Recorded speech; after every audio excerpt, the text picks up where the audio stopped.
Welcome to the Dollar Dork podcast. My name is Chris. I'm your co-host, and on the Dollar Dorks, we talk about strategies on how to build your collection through flipping stuff, or whether it's yard sales, swap meets, Canadian Kijiji, different places, even eBay. You find something, find it for a certain price, flip it for a higher price. You don't have to spend hundreds of dollars on that little Samson. It only costs you a couple bucks. Anyways, I'm joined by my actually the host. I'm just the long-term guest on the show, but start the biggest dork in Canada, the man who's usually in bed by 7:30 on weeknights. Derek. I wish. What's up, Derek? How you doing? Can I do that? I'm doing good. So I wanted to just mention the Extra Life stream. This past weekend, we just did the Cartridge Club Extra Life stream. Me and James RetroPixel kind of organized that. And everybody who came out, thank you very much. Everybody who streamed, also thank you. And we came out with $1,841 US towards children's hospitals. That's awesome, man. That's great. I caught some of the streams. I wasn't able to talk because it was kind of something I could just listen to. I was at work and stuff like that. But I did catch some of it. And actually, I was watching. I don't think it was still part of the stream, but I was watching Kevin play. I was watching him playing DuckTales earlier. I think that was just him playing the Cartridge Club game of the month. Yeah, I think he got the bug. He wanted to stream more, but but it was just him doing it because we talked about. Yeah, kind of an epic fail there, Kevin. If you're listening, you need to get better, get good, as they say. Practice a little more. That first level is not that hard, buddy. I was sitting there trying to be like, no, go to the left, and it's Twitch is too delayed, and he's busy. Exactly. Oh no, of course he's trying to watch the screen, and I'm like, I figured that out about 3 or 4 different instructions. I think he also said he's using a PlayStation 4 controller. Yeah, I think he was. So it might not button mapping confused him the first day. Yeah, I can understand that. But anyways, man, you guys did a great job. I mean, it's obviously a worthy cause. Anytime you could raise any money, whether it's, what was it, 1,600? Did you guys beat last year? 1,800. Oh, so you beat last year's. So just before the end of the stream, someone came in with the last $100 to put us over the edge to beat last year's by $1. But then the next morning, man. Monday morning, someone donated another $25. So hey, you know what? That's great, because I mean, it all adds up. You know what I mean? Yeah. Like anything like that. And plus, you guys are having fun. The community interacting like that. Or people giving a little bit. I mean, it's a tough time of year to donate. So I mean, every dollar counts during this time of year. With so much pressure on the holidays and all that. It's true. Yeah. So no, I people think that's great. Feel more charitable in a way, though, too. That's one of the reasons why I think it's around this time of year. No, I know it is kind of a both ways, because there are some people who are kind of anti-present, right? They figure just too much materialism put on the holiday, so they'd rather actually donate their money and then participate. You know what? However you want to do it. You know what I mean? Like if buying your family presents is your thing, then great. But if you can donate, that's great too. But any highlights that you want to go over? It's all a blur. I gotta rewatch those videos. Man, I was in the chat trying to keep things going as much as possible, help out, answer questions, help people when they had technical problems. And then the thing we used for tracking the donations was broken almost the whole time. So I was talking to the people who do the charity for that to try and get them to fix it, because they just kept saying, it's a known issue. But then I'd talk to another guy and he'd be like, there's no problem. We fixed it last night. I'm like, no, it's still broken. So that guy was actually really good in the end once I explained to him what I was seeing. Because there is something about having a live stream like that, actually seeing the donations coming in, because not only does it motivate the person who's doing the streaming, it actually, it pumps up other people and makes them maybe, they want to be a part of it. You see your little name go across or however it was working, Yeah, it would pop up and play a sound, and then I had Mrs. Q Dog doing the money thing as well. That's awesome, man. I know it. So that's kind of a drag, but hey, it still seemed like it was pretty successful. And the donations went in. It's just the number tracking of how much the total was. We kept reverting back to $3. Yeah, see, that's kind of a drag, but Well, It hopefully got they better get and better as time went on, though. They were fixing the problems, but yeah. well, all right. So, got any noteworthy pickups this month since we last talked? I've been buying retail this past Yeah, month. well, Well, I something did. could be noteworthy think during that too, huh? I don't think I mentioned that I bought 1-2 Switch for $20. You know what? I thought about getting that game early on. I Just heard for that was kind friends of and like a little family, sleeper right? kind of thing. Yeah, but it was some people were talking about how it should have just been, like their version Yeah. of Wii Sports, kind of Yeah, was it like a should have been a tech demo pack-in for sort of sure. thing. Yeah. Yeah, but I picked it up for $20 off Kijiji, so I can't complain. And it's at a time when my gaming budget has quite a bit of surplus, so why not? Plus, Yeah. my And, son's really that's a excited to fun play it. game to play. Right, that's a fun game to play with the family, right? I imagine it Yeah, shows off the, like the 2-player, 4-player. Was it up to 4 only players? two. It's Oh, weird. it's only 2. Oh, Only that is. two. Yeah, Well, I guess it's kind of in the name, right? 1-2 switch, maybe. Is that what true. they And meant? I think Oh, they meant it's supposed to be simple, like 1, 2, 3. It's easy because there's something in one of the so screens that alludes to that. But you could totally be right. Knowing Nintendo, they put multiple meanings in there, meanings to right? it. No, I Yeah. think you know what you just said actually sounds more right. Like 1, 2, 3, as simple as 1, 2, 3, maybe. But either way, 2-player game. I'm sure you're gonna get your $20 out of it. Yeah, I think Have you been so. playing anything? I know. We played I we think played we that a do that bit. later on. But is that I something? also picked up Katamari Damacy reroll, which I bought at retail. Paid just full price for that because I figured it's a GameStop and EB Games exclusive. And for some reason, Canada EB Games released it one day before the release date, which is weird. Uh-oh. But That's a I no. grabbed it because I figured it's gonna be hard to find later. So I just grabbed it at retail price, which was only 39 Canadian. So I'm assuming that's a $29 title for you guys. But Yeah, I think so. yeah, I can't remember what all I mentioned. Did I mention that I bought the Pokeball Plus? You didn't Pokemon. mention that. Okay. You're in your second game now. No, So I mean for Pokeballs last are your. month. I don't remember. Oh, I don't remember that. No, I don't think Okay. so. Because I I had think picked up that Let's Go Pikachu, right. and I bought that as a pre-order. And then we were at the store, and my son kept saying he really wanted to try the Pokeball, and I'm like, yeah, why not? He could use it with Pokemon Go as well. So I picked that up at retail. That was $80. So that was Oh, so both that's packs. compatible with like the mobile Pokemon Go Yeah, so it works with both the Switch and with the and that. phone. Now that see that's pretty cool because now Yeah, are they both like is it does it cross over like if you use it on your Switch the same data crosses over to Pokemon Go kind then? of. You can transfer your Pokemon from Pokemon Go to the Switch game, but they can't go back. Can't go back. Okay. Yeah, Well, at but least there's some sort of linking yeah. there. That's And then that's actually good. when you're playing on the Switch, you can say, okay, I'm gonna go for a walk with my Pokemon in this Pokeball,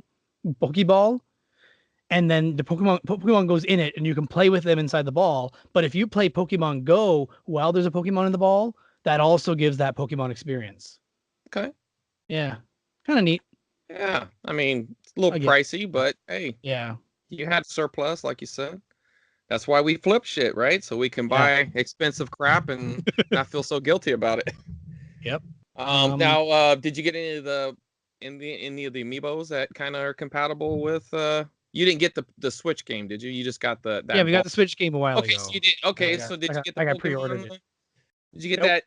You no didn't get that Amiibos. big Detective Pikachu, that oversized. I know it only went with That that thing's one so game, but I bet expensive. you know what's funny is I saw tons of them on the shelves here, and I just thought, man, like I do like amiibos, but I didn't really care for the oversized ones, like the Yeah, Yoshi ones. it I do bothers me have that they're some of the smaller oversized. ones. Yeah, I'd rather I like just the all yarn Yoshis, like the regular the yarn Yoshi. smaller ones, Those are yes, cool. but the big ones, Yeah, there were the larger yarn ones, and I'm like, I'm I not like that that thing, hardcore but about it. I Yeah, don't know but what I'd use it for. It's too big to go on a shelf. right, it takes up space, It's and I'm it's not too that into Yoshi, so too expensive to use as a stuffed animal. Like, right, right, I mean, if I found it for $10, maybe I'd sure. let my kid use it as a stuffed animal. But like, Well, and it still has the right. It yeah, still the has the little NFC, it's sensor still there. reader Yeah, in it, right? So I mean, you yeah, don't necessarily want it to get messed up or wet or you know what I mean. Like you don't want it to yeah. get damaged or then it won't work with you because they're gonna.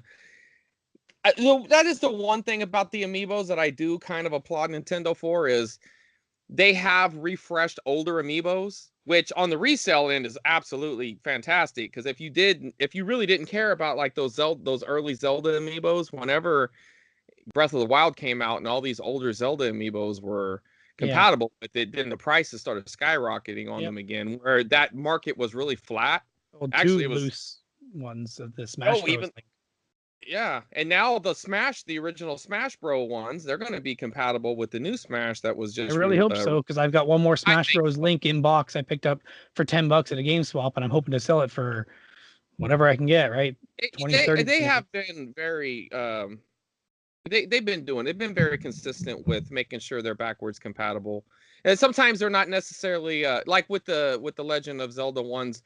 They kind of just gave you generic stuff, right? They weren't giving you like the exclusive, like the new weapon, like so the Smash Bros. Link.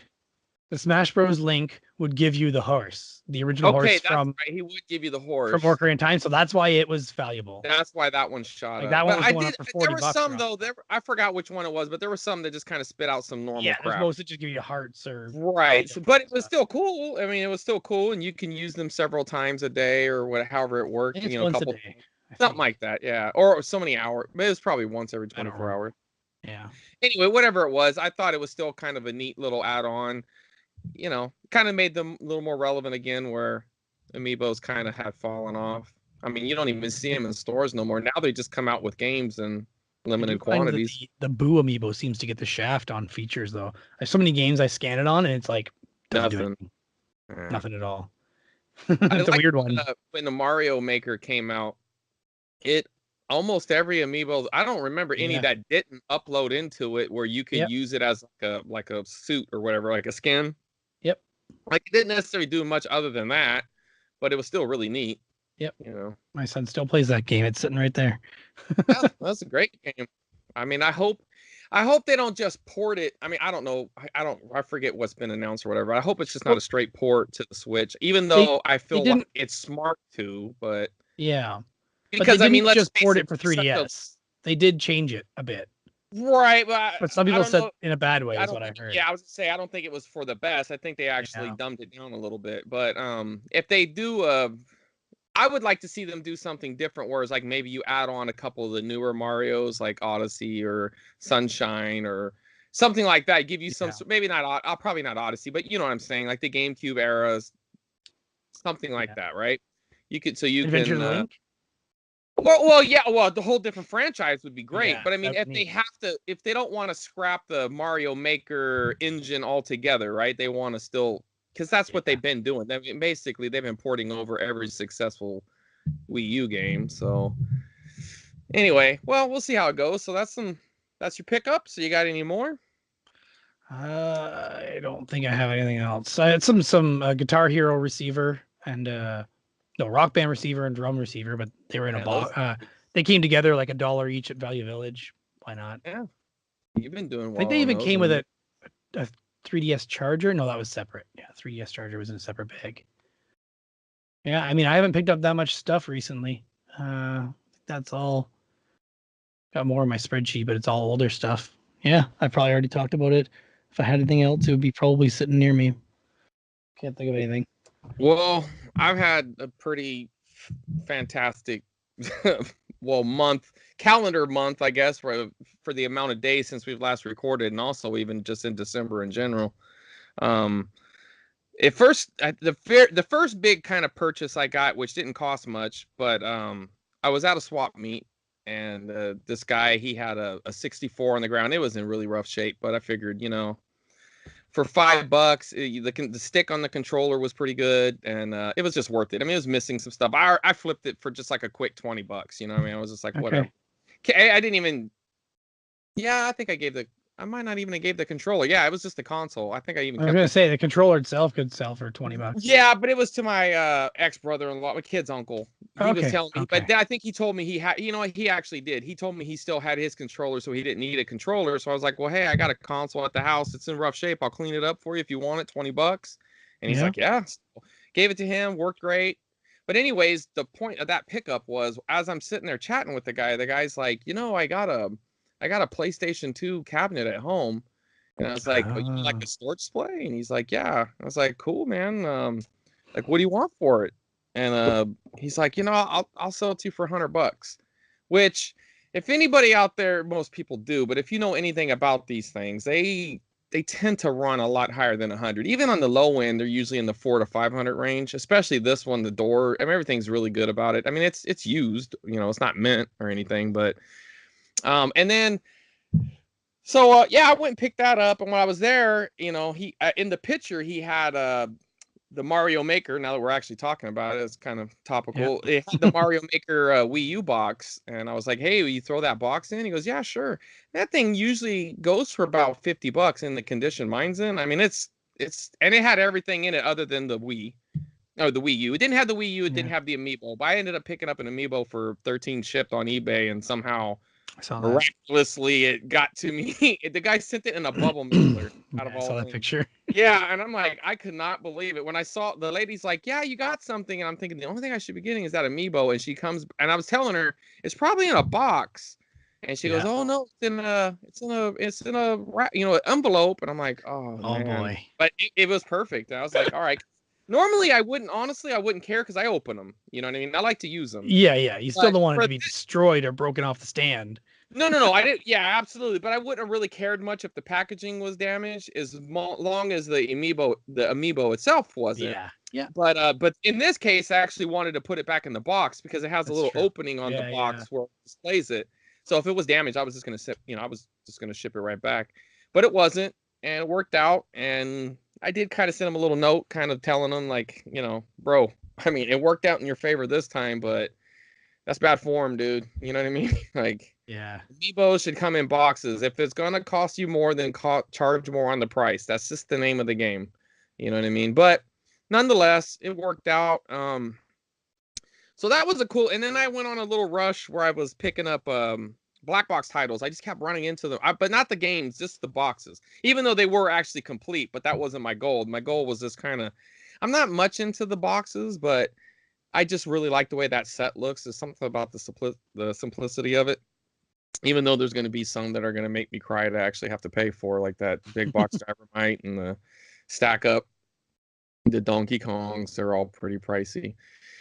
Anyway, so I picked up a couple of those. You know, nothing too crazy, like tennis, Excite Bike, stuff like that.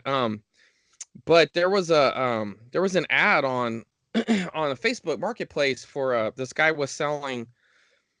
He was selling an old he was selling an Atari Heavy Sixer, right? But it was in the box, and it was the original box. Like you could, like I have a box that has an Atari Heavy Sixer on it, but it's actually the 1978 version, which came with the Light Sixer. And the way you could tell by just looking at it is in the pictures. There's a couple of pictures. There's all these little pictures within. It's like a bunch of little mini TVs, right, over the whole box itself. So there's all kinds of different screenshots.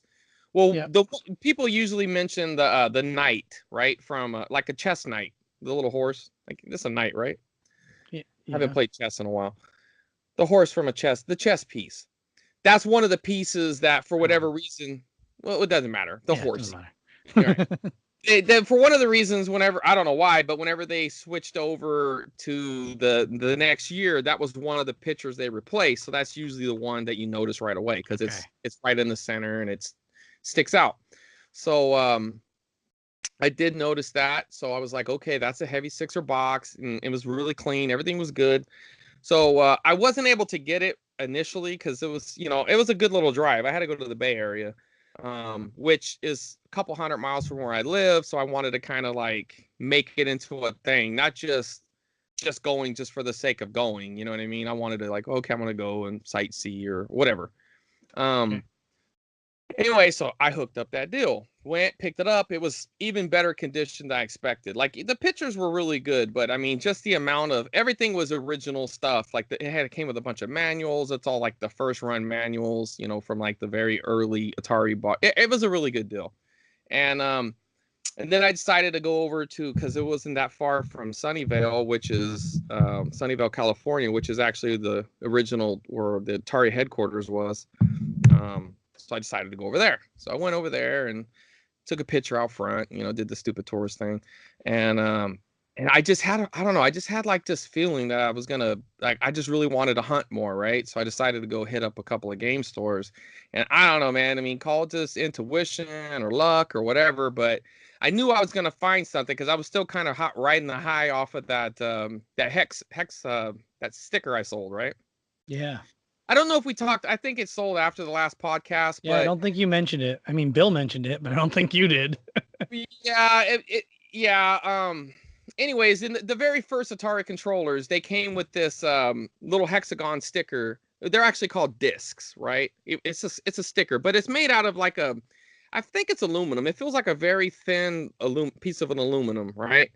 And it says Atari on it, and it has the Atari logo, and it's a hexagon, and it fits right in the center of the joystick on the top where your thumb would go. They discontinued it after the first one because I'm assuming people just kept sliding their thumbs right off of it or something. I don't know, as whatever your reason. hand warms up, the glue lets go.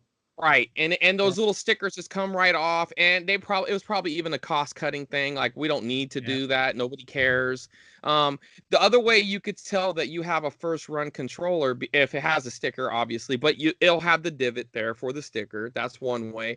And also at the top of the controller, the face of it, the later editions all said top, because I guess some people were confused on how to hold it.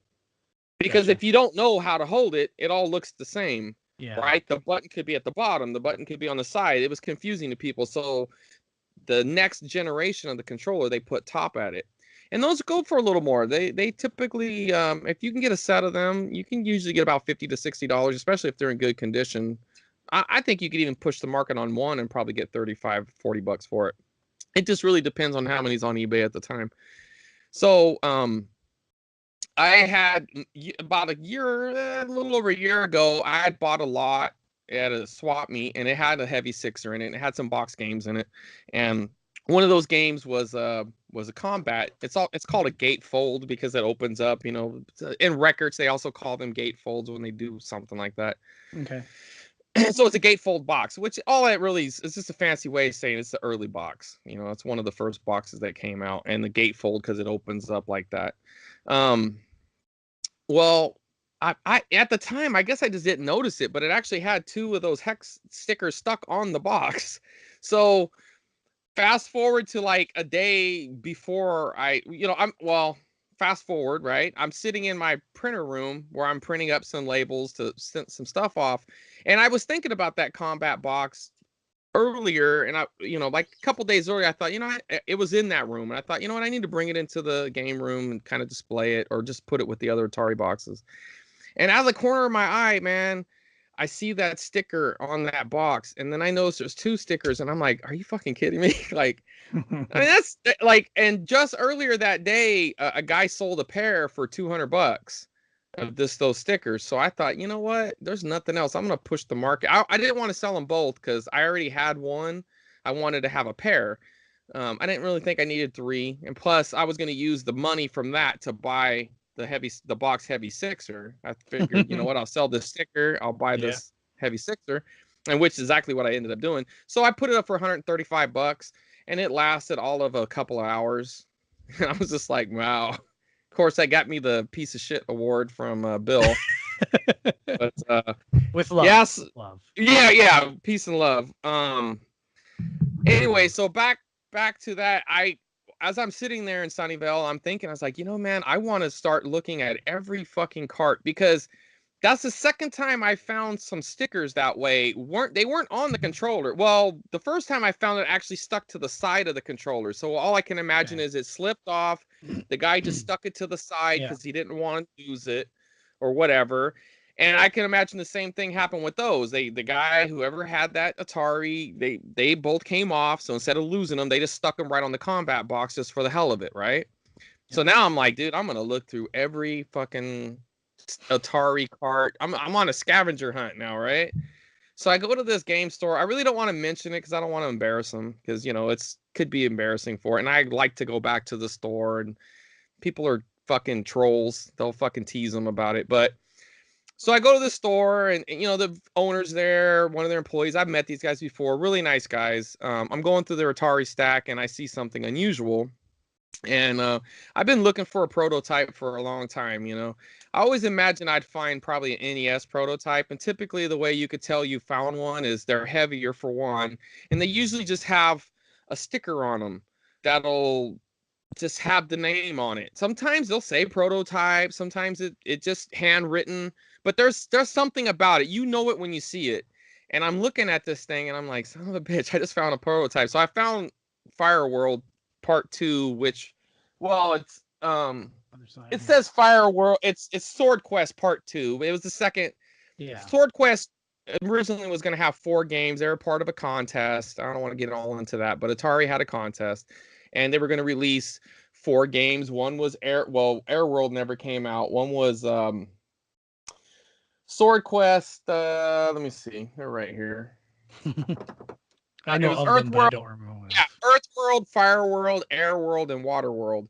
I believe Air World's the one that didn't come out, because by that point Atari was in financial trouble, and they're just like, you know what, fuck this. We're not going to give out a $100,000 chalice or sword. Or they were giving out these pretty cool. AVGN does a pretty good video on it. So if you type in AVGN Sword Quest, you'll see what I'm talking about. But what makes this one unique is a lot of the prototypes will have loaner stickers on them. They'll say loaner sticker, Atari. You know they're a prototype that way. Well, this one just has like almost looks like a like a Post-it note, and it has the little has like the little typing of it and everything, and it has a date on it. I don't know if it's November 3rd. It says 11/3, but I was also talking to somebody else, and they were saying that the 3 could mean 83, and the 11 could mean the 11th month. I don't know. There's still some dispute on what exactly that code means, but it's also on the same code on the stickers inside of the cart. But underneath it's a PacMan label, so I just love it. The fact that they repurposed it, and the other interesting thing is the developer who actually worked on the game. I believe his name was Todd Fry with 1D. I think that was his name. He was also the programmer for Pac-Man. So that's, this was probably something he actually worked on personally. That's why it doesn't have a loaner sticker, because it never left the factory. This was something he worked on, or one of his subordinates or whatever. I assume it was just him. I don't know how many people they had on the team. From everything I've read, it just looked like he was the only one working on it. I actually tried to message him on Facebook, and I didn't get nothing back. The guy's older gentleman. He probably doesn't check it like a younger guy would, maybe. I don't know. Or he saw me and he's like, fuck off, dude. Whatever. But anyway, it was a really cool score, man. And, I felt so good about it, because it was just like, I'm a big Atari collector. I love Atari. I'm not, nothing like some of these guys on Atari age with these really ultra rare carts, but I got a pretty solid collection. So that add a prototype in, man, and especially something like that's so unique with the Pac-Man label, the fact that they repurposed Pac-Man, it just makes it cooler. Like, I think the only thing that could have made it cooler would have been if it was an ET cart. You know what I mean? Like, because Pac-Man was also attributed to the fact that their demise because they overproduced it. It was actually a very successful game. See, some people it's a misnomer, right? They talk about how Pac-Man was part of their demise, but because they were saying that there were so many returns and stuff like that. It was actually their best-selling game ever. That was their highest-selling game for the 2600 was Pac-Man. Okay. The problem is they overproduced it. They had, I believe it was something like they had 7 million consoles on the market, and they developed 10 million carts, thinking that this was going to generate more sales. It was something like that. I might be a little off on the numbers, but that was essentially what it was. They had X amount, and they made more than they actually had consoles made, because they were assuming this would sell more consoles, and it actually did. It just didn't sell enough. They should have right. They should have just prepared as many and then did a second wave. But whatever. Business practices were different then, I guess. So I think that added some really cool uniqueness to it. And then I'll just summarize. And then the last big pickup. So during my, with my job, I'm able to go to different towns and, don't have to pay gas to get there. So I'm able to, and I have a lot of free time when I get there. So I'm able to go out hunting. And this one particular town, I had hit this thrift store last year around the same time. Last time I didn't really get much game wise, but I got, some really cool VHS tapes. That's something else I'm into, more on the horror, but I do like some of the just some out of print movies that never made it, like I don't know, just old quirky comedies, or sometimes they're action flicks or whatever, but they never made it to the next mediums, or if they did, they were altered. You know, like E.T. Okay. You know, on the DVD, they got flashlights instead of guns, or you know, Star Wars. You know, the on the DVDs, it's all the special edition. It doesn't have the original cut. You know, stuff like that, right? So I was looking forward to going to the store, and so I get in there and I did my thing. I kind of looked through the electronics. I saw a couple things. I saw this microphone for one, a karaoke mic, and I didn't even look it up, but I just knew it was worth more than the $5 that it had on it. And so I grabbed that, and there was a old top loader VCR. I grabbed that, grabbed a couple things, grabbed some tapes, and I stuck it on the counter. And while I'm sitting there talking to the clerk, older gentleman, I noticed just out, yeah, I'm always looking, man. You know what I mean? And I noticed there's a door, like a hall, like an opening to their back room. And as I see back there, I see a couple of carts. I saw 3 NES carts and 3 Super Nintendo carts, just kind of tucked away. Like you really have to be on your game sometimes. And I was on, man. And so I saw him. And I'm like, hey, what's up with those carts over there? He's like, huh? I was like, you see those games over there on the shelf? He goes, oh yeah, no, we can't. No, we're not gonna sell those. And I was like, well, like, why not? Oh, well, we haven't processed them yet, and blah blah blah. And I was like, well, can I just look at them just so I know what they are, so I could just like scratch that itch? You know what I mean? Like, let's say we're not even gonna sell them, just so I just know, right? Because then if it's something rare, then I'll really put the pressure on, right? Because if it's just garbage, I'll just, okay, cool, man, good luck. So he's like, well, you got to ask him. So this guy starts walking my way, and I'm like, hey, buddy, what's going on with those games over there? And same thing. Oh, yeah, no, we're not selling them right now. It's like, well, can I look at them? And he's like, oh, yeah, well, we haven't processed them and blah, blah, blah. I was like, well, what if I just like, can I just see them, man? Come on, And he goes, well, the thing is, normally we look them up and see what they're worth before we even do anything with them. And I was like, well, I'll tell you what, I'll tell you exactly what they're worth, and I'll show you. And he's like, oh yeah? And I was like, yeah, I'll show you exactly what they're worth. No bullshit. I don't even care if you sell them to me. I just want to see them. It's like, well, come on back. I'm like, bam, doors open. Go back there. And, they were actually pretty good cards. I mean, the first card I turned over was Mega Man 6. So I'm just like, okay, it's not bad. And then the 3 the Super Nintendos, it was Mario Kart, Legend of Zelda, and the other one was like Final Fantasy Chronicles or something like that. Like the lesser one, not the 2 and 3, but the one that they dumbed down for America, Mystic so Quest? like to get them go. Mystic Quest, there you go, Mystic Quest. I don't know Final Fantasy, and I don't know how I know that. Yeah, you're absolutely right. That's exactly what it's called. And so I was like, oh yeah, these are cool. And so right off the bat, I'm like, this game right here goes for $35. And I was showing him the Mega Man, and he's like, oh yeah. And I was like, yeah, let me show you. So I just pulled it up, showed it to him, showed him all the sold, and like he was impressed. You know what I mean? That I was able just to pull out the title, and I was like, yeah, I was like, there's been times where Zelda's been higher. I'd be shocked if you couldn't get 25, but I mean, sometimes the market gets flooded and it drops a little bit. So I would say anywhere between 20 and 35. And the average was around 23 at the time when I looked at it. And it's like, see, he's like, okay. He goes, there's more over there. So now he's pushing me, right? So I grabbed his bag, man. And it's like fucking top loader, 2 dog bones, like 30 games. I mean, I'm just pulling them out, man, making stacks. And they're all, I mean, there's nothing rare. There was no Little Samson, no Dinosaur Peak, nothing like that. But I mean, it was all quality stuff. It's stuff that you're going to be able to sell fast, right? So, but at this point, I'm really not thinking of buying. I'm just hoping that I find something rare, because at this point, he could keep it all. Like, I mean, yeah, I'd like to get it from him, but it's fine. If I find something rare is when I'm going to really put the pressure on. And I'm just digging. I'm making this big pile, and then he starts to point, oh, in this box over here, and this, and I'm like, okay, well. It's all his stuff he's behind on. That's why. Oh, for sure, man. And he had like 40 PlayStation 2s, you know what I mean? But I was telling the first one I opened up, I was like, you see these big ones? They normally have disc failure. And I pull it up, and sure enough, there was a sticker on it that said disc failure. So everything I was telling this guy, he was just like, you could tell, like, I won him over.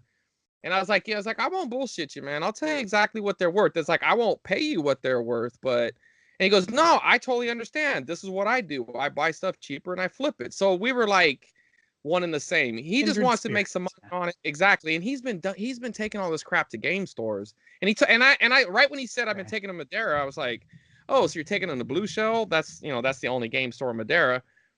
And he goes, yeah. And I was like, yeah, I know Rick. I know, I started naming the owners, Rick, James, a couple other guys. Yeah, I know them well. It's like I'm sure they got it at a really good deal. I was like, I tell you what, I can beat anything they do because I know I can because they're low ballers. And I'm a low baller, but I can be a higher low baller. You know what I mean? Yeah. If it's something you really want. Absolutely. Yeah. If it's garbage, then I'll just won't buy it. But so he's like, he really, I was like, you know what? I can come back and test everything here for you. I'll tell you what works. I'll tell you what won't work. I was like, most of these Xbox 360s, keep your expectations low. They probably don't work.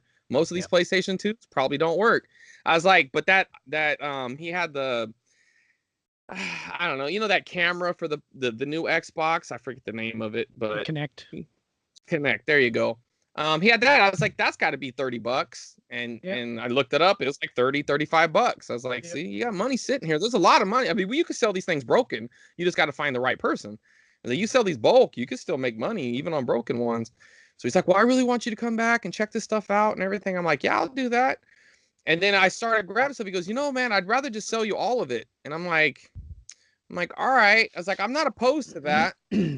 Like, how about I just buy that Nintendo stuff over there? And it's like, I'll come back. You got my word on that. And I haven't yet, but I will, because he told me to come back in like a week. It's been about a week and a half. You want the inventory to build back up. Well, he you got something good to fix there too. Absolutely. Well, there's still stuff he said there's more Nintendo games, but it was in a different box. This back room was bare. I mean, it was the hoarder's paradise or picker hoarder. Going through a hoarder thing. Yeah. It was neat. It was very neatly stacked. It was just a lot of it. The guy buys houses, I guess, or well, not necessarily houses, but household, like lots. Full house stuff, right? Like all the stuff will come out of a house, so buys it all. Yeah, I went through a guy's place. He had like a warehouse where he runs a construction company out of, but the one side is where he just puts all the crap he buys from auctions. And I went through there, and for $40, I grabbed out, I think it was $500 worth of stuff. I ended up selling it for $500 worth. Yeah, that's what's up right there, man. And so he's like, okay, so we go over there, and then he's like, I'll do that. And he goes, so I was like, okay, so what are you thinking? And then he's like, well, what are you thinking? I was like, you know what?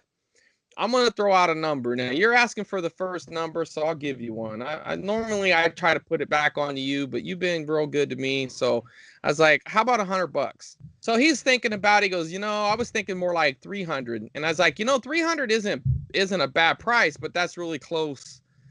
That's not leaving enough meat on the bone for me. You know what I mean?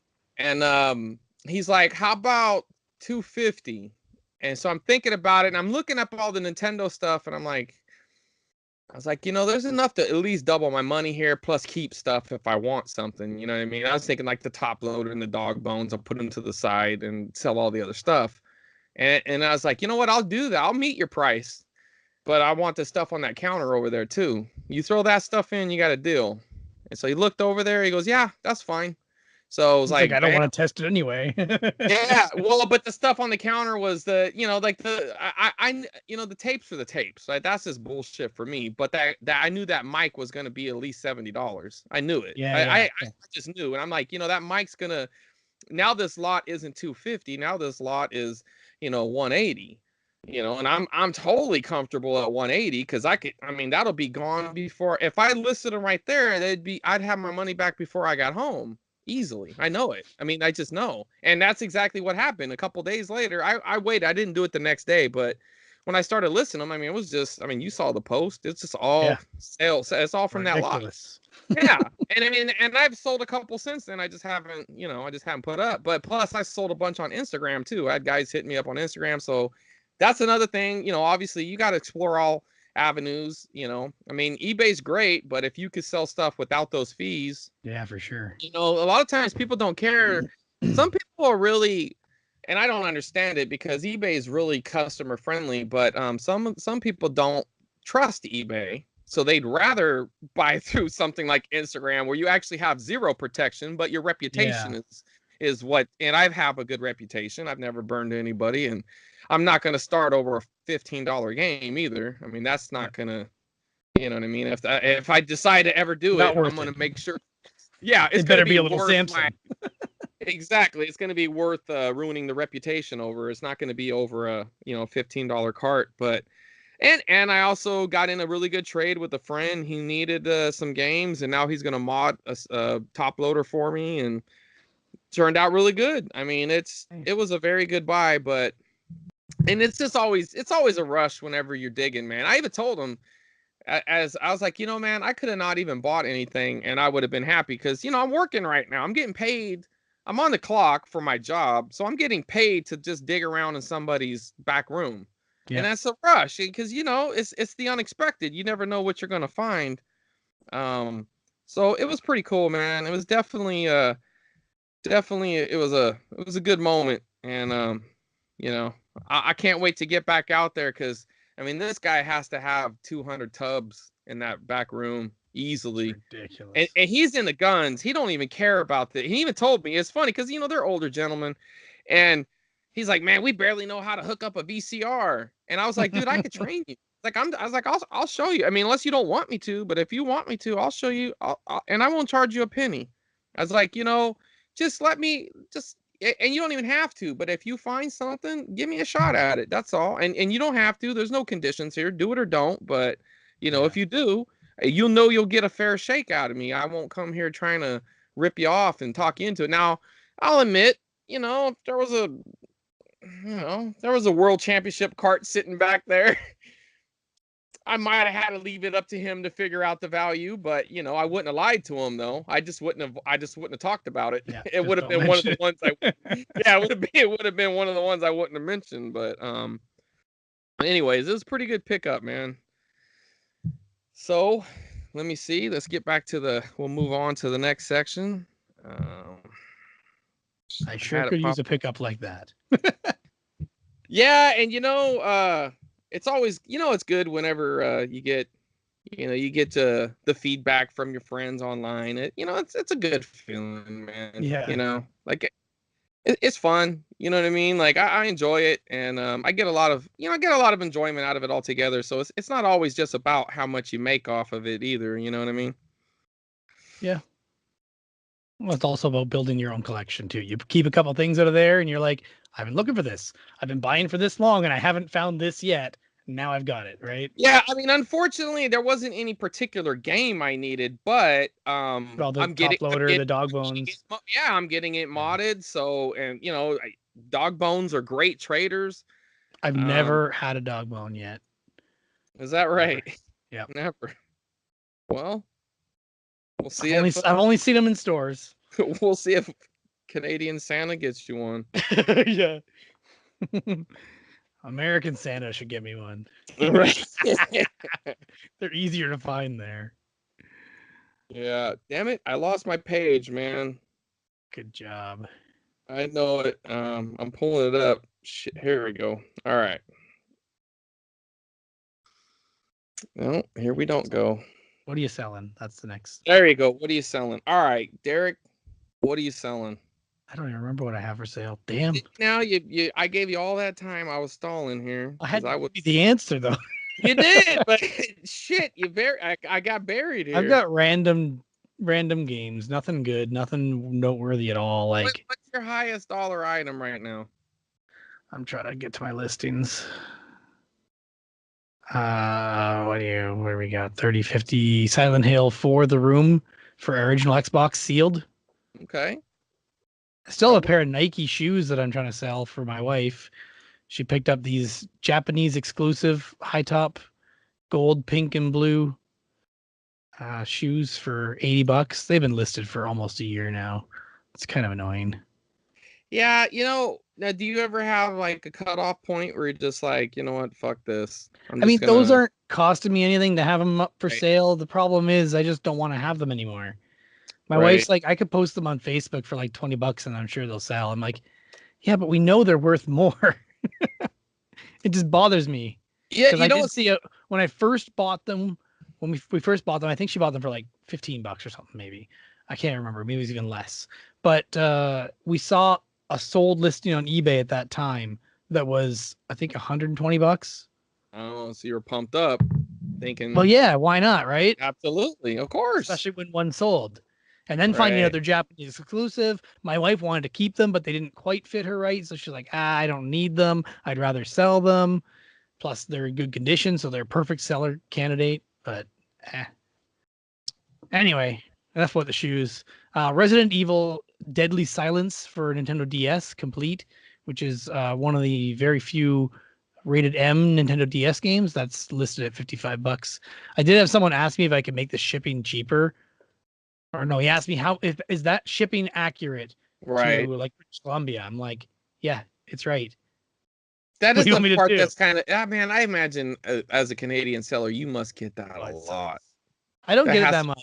I think twice ever, and it's been within the last year. Well, that's good then. I mean, because that's just an annoying thing. Sometimes, but see, the thing is, as a customer, I don't ever do it with anybody from Canada because I just know. I already know the deal. But there's something I bought recently. Actually, I just got it. The guy he wanted $7 shipping. Now this, I mean, I know what things weigh. You know, would be nice. Yeah, but this thing right here, there's no way it costs $7 to ship. I mean, it can't be more than 2 ounces on its own. If you throw in the box, let's say the box was 4 ounces, you're at 6 ounces. But this guy would refuse to ship it first class, and all I could tell him is just like, I mean, I don't understand why you're not gonna make any more off me selling them first. It doesn't make a difference. And as like, and I try to get him on every angle, and I was being respectful and everything. I was just like, you know, even if your thing is, well, your seller rating doesn't have to do with the actual shipping. It has to do with when you ship it, not the length it takes. Once it's out of your hand, eBay knows.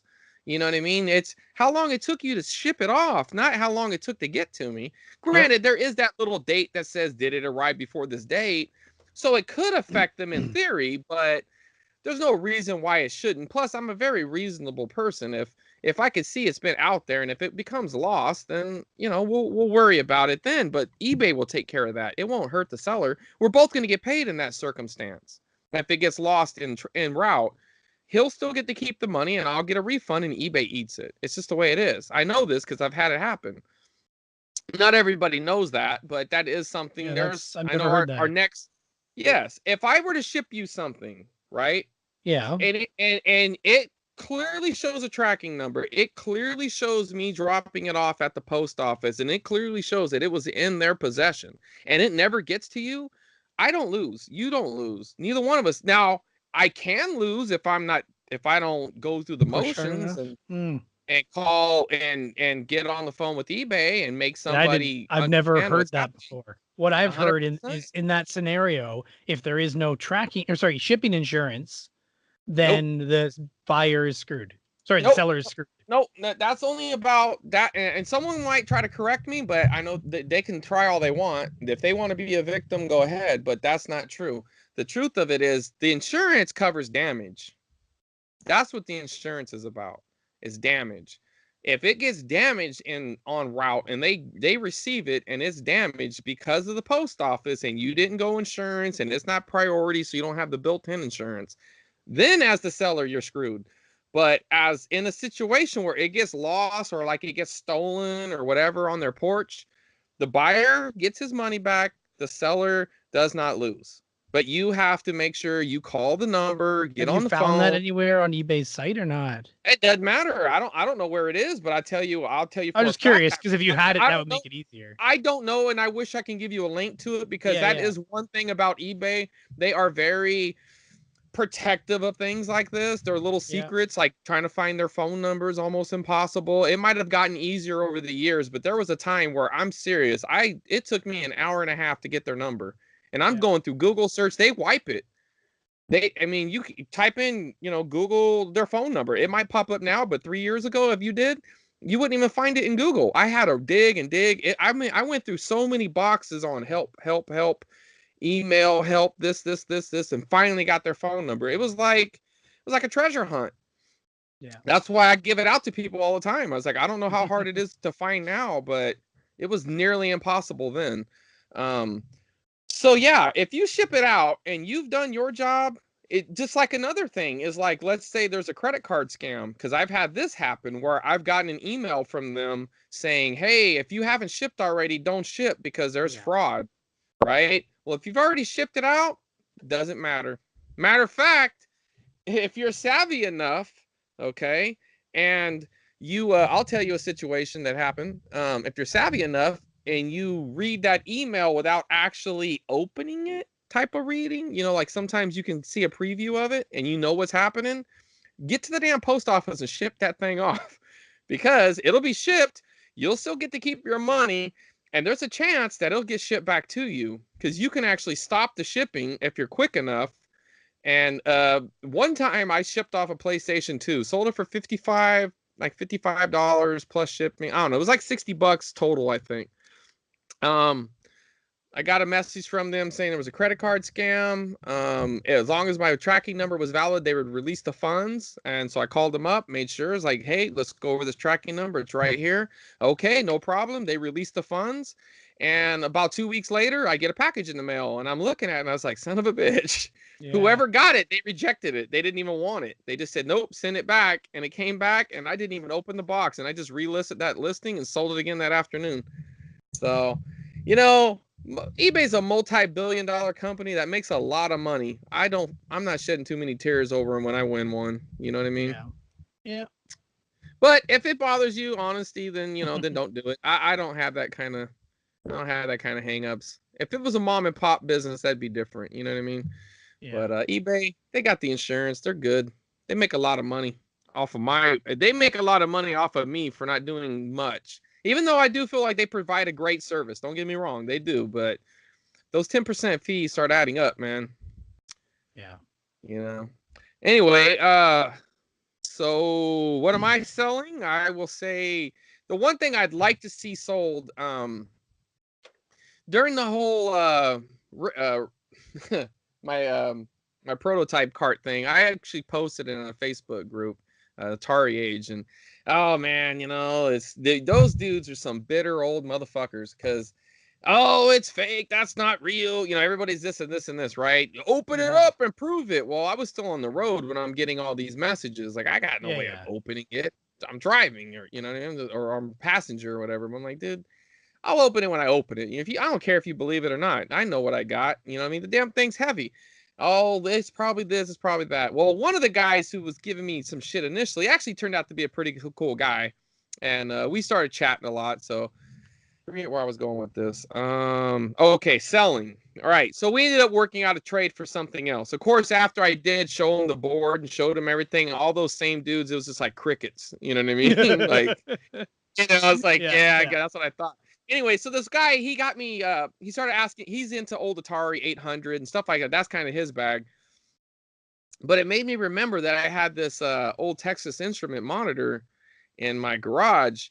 And I was like, you know, man, the last time I looked that thing up, that was like, I don't know, like $30 or something. So anyway, that's my big ticket item this month. If anybody's into it, I'm selling a Texas Instrument monitor, and it even comes with not Texas Instrument, I'm sorry, Radio Shack, the Tandy. Okay. Let's see. Radio Shack it's actually the TRS-80, not Texas Instruments. Sometimes I mix those damn things up. Anyway, $74 or $75 plus shipping. So if you want a $120 vintage monitor, it's the cheapest one on eBay right now, and it comes with a free dust cover. So there you go. Plus, I still got a bunch of some games. If there's any games you guys want over there, serious man, if you know any, sorry about the Canadian listeners, but any American listeners who want it, if you want to buy it through me direct, of course I'll knock off the fees for you, so save you a little bit of money, because I still have I think about 8 or 9 of those games from that lot, but they're going fast, man. This is the best time of year to be posting stuff. Yeah, I need to do that more. All right, so what, you got any tips? You got any new tips? I know we might be running a little low on these tips. I said a tip earlier before we started recording, and I forgot. Me too. I forgot the damn tip earlier. I was like, man, I should bring that up later. I would say No, if you I still all right, say look at wanted ads on your classifieds.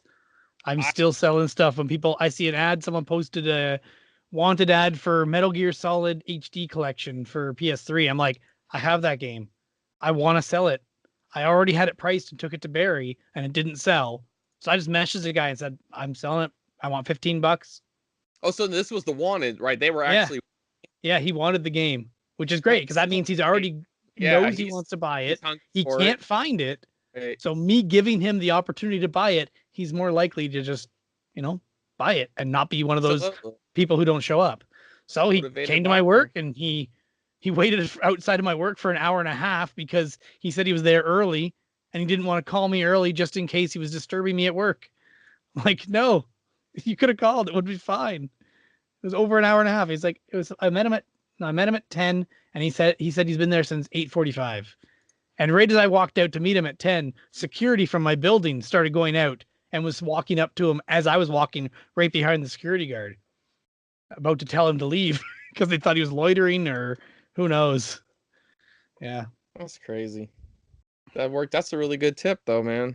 I've said it before, but I mean, it's still working for well, me. but it's definitely something, and I think this is a variation of what I'm about to say of a tip I've probably given before. But be persistent. Like in that situation at that thrift shop, I ignored 6 no's, at least 6 no's, until I got a yes. And I did. I wasn't an ass, but I wasn't an asshole about it either, though. There's a way You to found be the right angle. You found the right angle. It was helping him with right. consoles consoles and games he doesn't want to test or price. Right, but I mean the thing is, I could have took that first no, I could have took the second or the third or the fourth. You know what I'm saying? And I could, because I just knew, like I saw, and I don't want to say weakness because that's not really fair. Because I don't think the man's a really, yeah. But I did see like a weakness in his no. You know what I'm saying? Okay. Like I did not think it was 100% no, and I don't think he believed it either. I think he was saying it. And I think he was going to back it up. If I turned around and walked away, I don't think he was going to say, wait a minute. But I could tell. I don't know what it is, man. If it's just your senses get sharp the more you do it. But and don't be afraid of the negotiation either, because I see a lot of people crumble. You know what I mean? Like he came back at me he was thinking 300, and so my thing was like, well, let's get in the middle then. And it wasn't really quite the middle, but I also saw an opportunity down the road. Sometimes it's something I like to call paying the price of admission. Okay. So I might have paid a little more than I wanted to in that spot, even though I've more than doubled already my money. I mean, I'm totally happy. I still haven't sold most of the stuff. I mean, I've sold a lot of the cherry items, but still got top loaders, still got dog bones, still got some higher end items combined. You know what I mean? And there's still even, just like, there's even bonus money I keep forgetting about. Like, those little cases that they would sell at Toys R Us? Like some people refer to them as rental cases, but they're not actually rental cases. The clamshells, they're not really rental cases, but people refer to them as that. They were sold like at Toys R Us. You can get them in a 4-pack. You can get blue ones or clear ones. I think there's also red and green. Yep. Green and pink and there's like and there's like 30 of them. Well, that's found money right there. You know what I mean? Like that's money that I will list those in small lots on eBay and I'll sell them all. That's easy money right there. But that's also maximizing the value out of it. Maximize your value. Think of it as don't get too caught up on it. Don't be scared to spend some money if you know you're going to make them. Now, if you can't afford it, I mean, it is what it is. But if he'd been firm on his money on that price, and let's say I didn't have 250, right? And he was firm on it, I would have found a way to divide that lot. I would have stayed on it. I would have been persistent. I'd been like, hey, let's split the lot. I'll buy half of it this time. I'll come buy it back and buy the half the next time. And I would have made sure that I was satisfied with the half that I took. You know what I mean? And I would have done it. I guarantee you I would have convinced him. You got to be persistent is basically the tip. Be persistent. Don't be a jerk about it. Obviously, some no's are legit. You'll learn. There'll be a no that you'll get that you'll know. That's it. I mean, there's no way around it. And but I can already tell the guys had a friendly rapport. Also, I had seen them before. I made sure to bring that part up, and the guy's like, "Yeah, I do remember you." So I guess another tip would be make an impression. You know, hopefully it's a good impression, but try to make some sort of impression, right? I mean, don't make yeah, you're that asshole that came in here that we fucking couldn't stand. But try to make an impression The too. guy who wouldn't take no for an answer. Right. Well, that's gonna be the impression the next time I go. He's like, that son of a bitch. I told him no 6 times. But you know what? When I left, he shook my hand. He was happy. He had a smile on his face. He was content with what I got. He boxed it all up for me. He gave me a tub, you know, a nice tub too with a lid. I mean, you know, $20 tub at Walmart or whatever. But again, bonus value. You know what I mean? Like, I'm not necessarily going to sell it, but that's going to be something that I could use for storage or whatever. Yeah, I found laundry baskets at garage sales. I usually end up getting for free all the time. They just, you want this Wii with all these games? Sure, here you go. And they just give me the laundry basket it's in, and that's where our last like 5 laundry baskets have come from. Yeah, but I mean, you never know. Like, I mean, I don't like to buy those things. Those tubs are something I would never want to spend anything above $1 on. You know what I mean? But when you're desperate for one, Well, you know, like I went to that, me and Curtis, I think we talked about it in the last podcast, but I went to a video game swap meet with them and we sold there. And the stuff I took was in tubs. And those tubs were tubs I got on a score of another go round that's been sitting in the storage room. And I would have never bought those things, but tell you what, they sure did come in handy. So anyway, I do notice our next topic is story. We have told a few. Do you have another one? I don't think I have anything.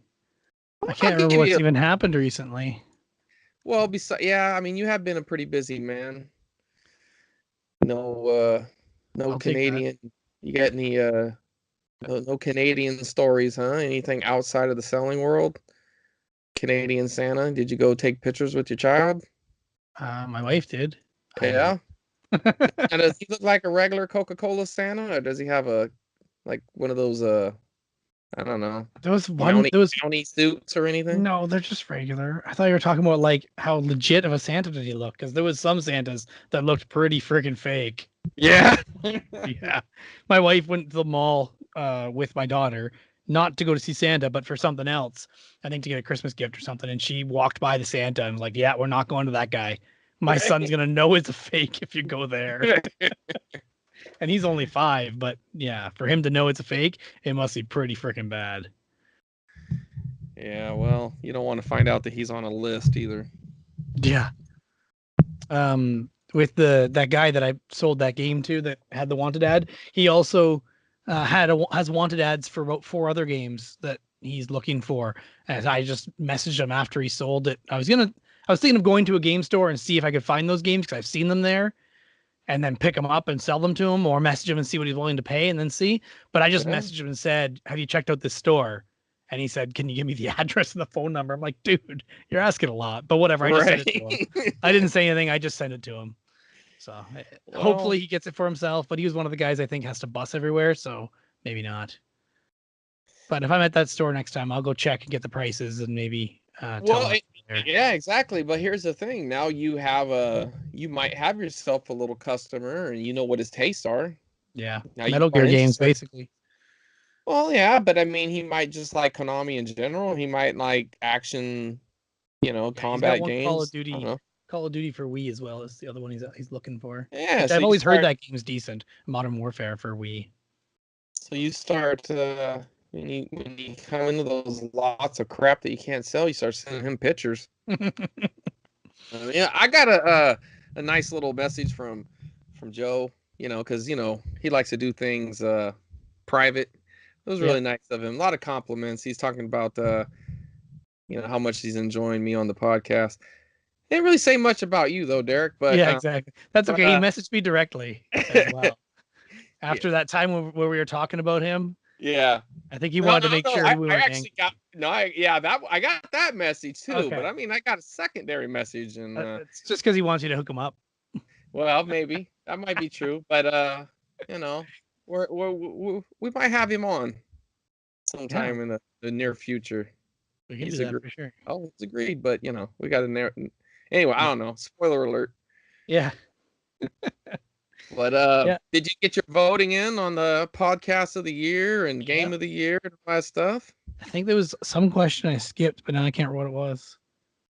I think it's the game not played. So a game that I played in 2018 that wasn't released in 2018. I think I skipped that one. I'm like, I don't know. I don't know what my favorite game is. I put Breath of the Wild. I think I played that early in the year. Gotcha. And plus, I think even Mario was from last year. I can't remember. Odyssey. That's my problem. I couldn't remember what was from this. I was confident that Zelda was. I wasn't quite sure about Mario, but frankly, I did like the Zelda a little bit better, even though I feel like they're both great games. You can't go wrong. I mean, if you got a Switch and you don't own both of those games, I don't even know why you own the Switch, because I don't know. I mean, unless you're into Pokemon, I don't know, man, because Smash Brothers, I don't know. Like, I've never been a Smash Brothers player. I am happy for the people who are excited about it, though, because it is pretty, you see the big rush online, all the pictures, everybody's pumped up. Yeah. And I've always been a big Nintendo fan, so I'm happy when they, I'm happy when they do well. They make something I do like. I also sold something else. I sold. I just noticed I was looking at a wanted ad, and the guy's wanted ad is still posted. Xbox 360 Guitar Hero controllers. I had 4 of them, and someone posted an ad saying he was looking for one. I said I actually have 2, and he said he'd buy them for $30 each. Which Josh Creepleet sells them on eBay for like $60 to $80 if he includes a game for 80. But I just didn't want to deal with packaging in a box and all that crap, and I'm like, screw it, the guy's gonna come to my house. I sold 2 of them for $60, so that's fine with me. I've been sitting on them for like over a year, so I might as well just get rid of them. At this point I've got so much crap piled up, I just need to get rid of it. I'm thinking of taking them more to game stores, like I keep saying, but it's just a matter of getting time to do it, and I have done some, but I need to do more. You just made me remember that tip we were talking about earlier. As great of a month this is to sell, obviously, because people are out there buying, it's actually a great month to buy, because there's a lot. Yeah, that was actually the tip I really wanted to give, and I think that's the unique tip because it's this time of year.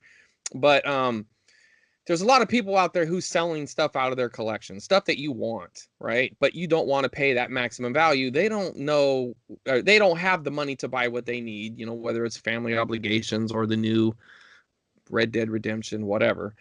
And now's a great time to actually buy. So hopefully you've been prepared and you've been saving up. I know, like I said, is you obviously there's a lot of stuff to Your phone call. Didn't hear your phone. Did that come through? Barely. No, because the damn, when you have a Mac and you have an iPhone, apparently don't do either of those things. No, they're both great. I love them. Apparently they connect. Yeah. My phone was ringing right now, and the desktop was ringing through. Yeah, it went ring right through the desktop. It is on silent. Anyway, that was my son. I'll call him back. I'm sure he's fine. No, he's fine. Well, I mean, I think it was an emergency. He would have text. He'd call again. He'll call again. If it rings again, then I'll text him.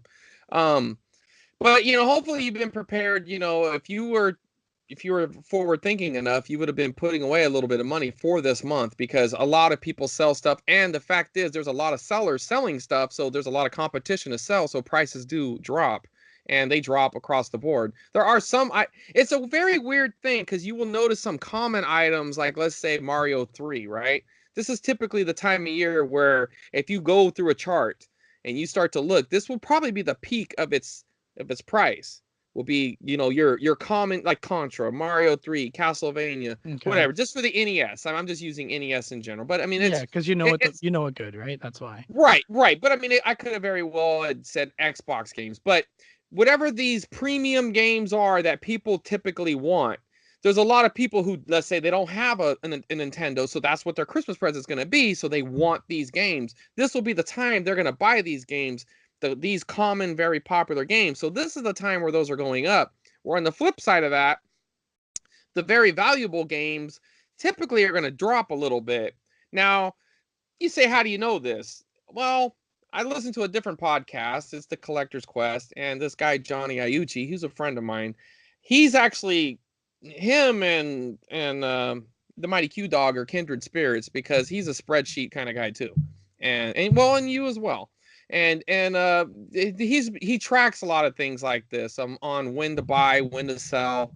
And this is actually an excellent time of year to sell your common stuff. You're likely to get a higher price for them if you know, because there's a lot of people pushing the market, but it's also a great time of year to buy rare items because supply and demand. The supplies are going to be high right now. Yes, the demand might be, but I think the demands are going to be, and his chart actually proves me right. The demand is actually higher for the common stuff at this time of year, and it's lower for the rare stuff, where normal other times of the year it's usually flip. Like another time of the year where I would say push the market up would be tax returns. Now, I don't know how tax returns work in Canada, but in America, a lot of people think of it as found money, and they blow that shit on splurge items. And you know, if you're a video game collector, might be the time you buy that little Samsung. Yeah, I think a lot of people do that as well. Right. So I think it's a slightly different month for us, like maybe a month off from you guys, but other than that, I think it's the same behavior-wise. The deadline here to file is April 15th. It's a pretty famous day without extensions or whatever. But the earliest you could file, I believe, is right after the calendar year, or maybe it's February 1st, because that's typically when everybody's are getting all their W4s or W2s or whatever. Yeah. Whenever you're getting the information from your job has to, your employer has to get you these records by a date. And it's called a T4 for us. Yeah.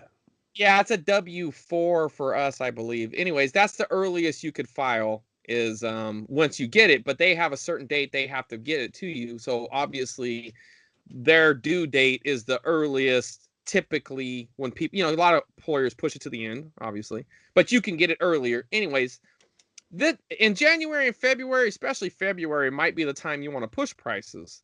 So it could be the other way. But right now is the time, as a buyer, you might want to really seek out those rare items because you're likely to get them a little bit cheaper. I'm not saying you're going to get little Samson for $200, but you might be able to get it for 700 as opposed to 1,000. People need money. A lot of desperate people during the holidays. So might as well capitalize on it.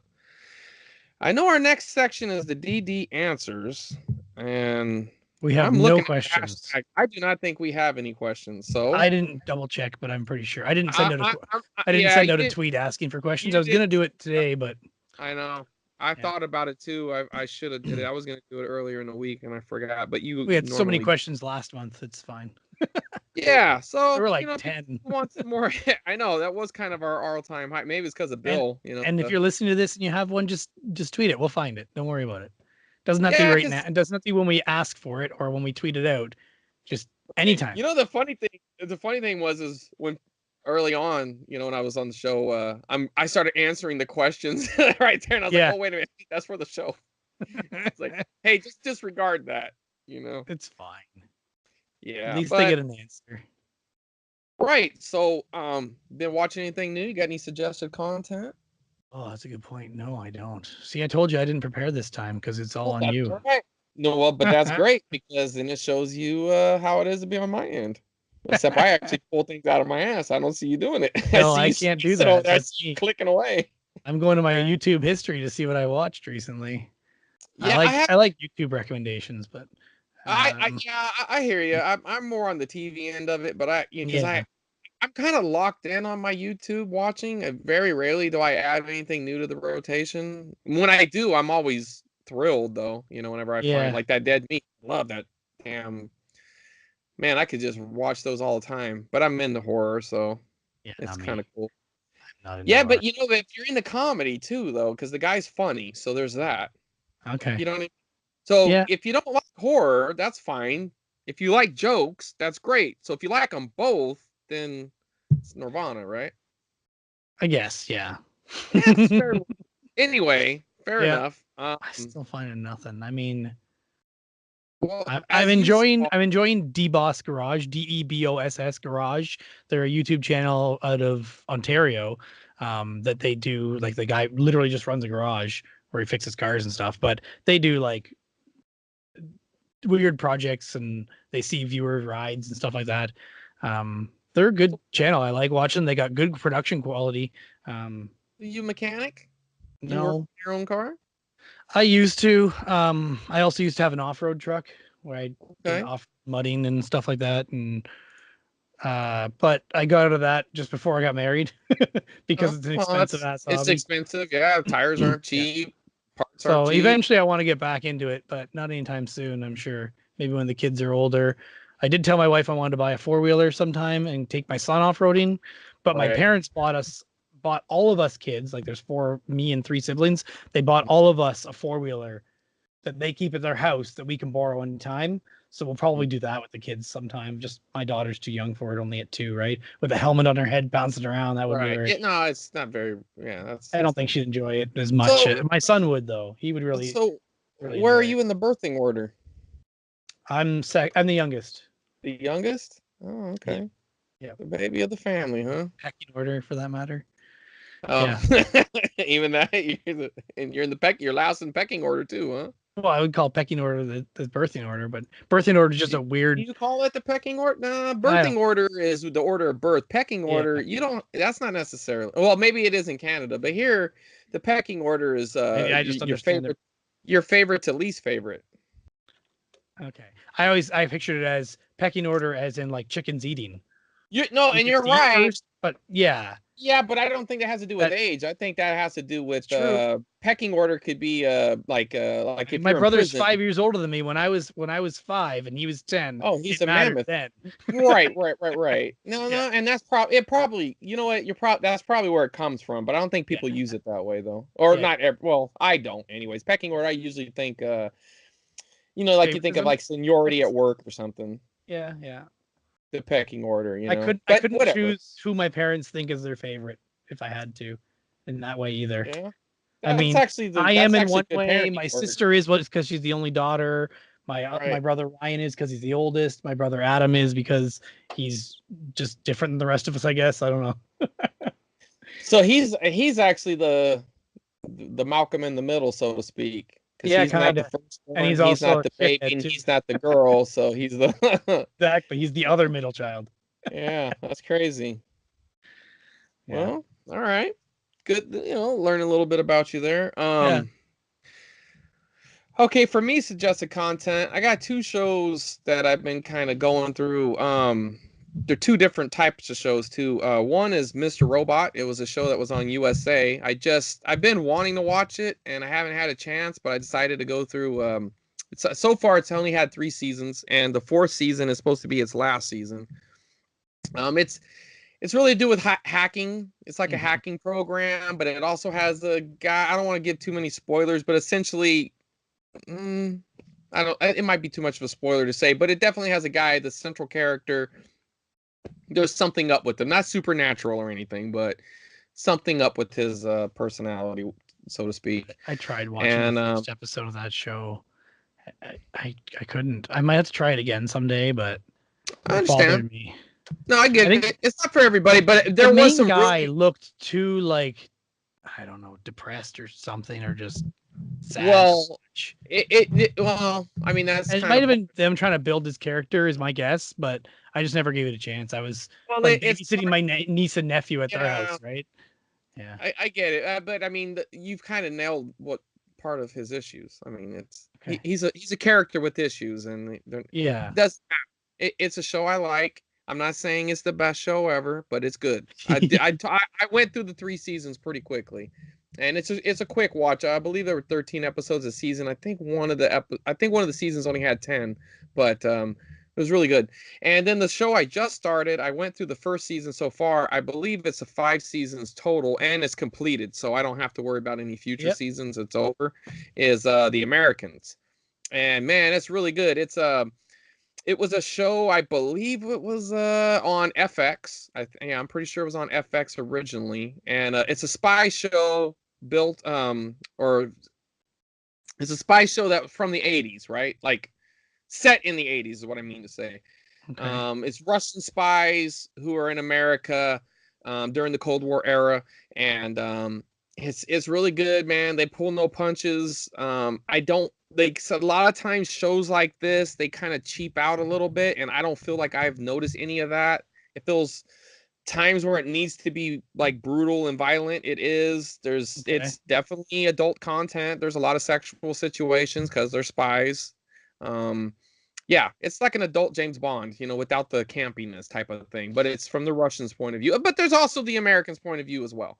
But it is interesting that you're kind of pulling, as an American, right? Maybe it wouldn't be the same for a Canadian, but for American, it's interesting that I'm like pulling for the enemy. You know what I mean? Because Okay, they're the central characters, so you want them to be okay. But essentially, though, they're the enemy. But it's really good, very well done, very it's very 80s, man, and I really do like stuff like that.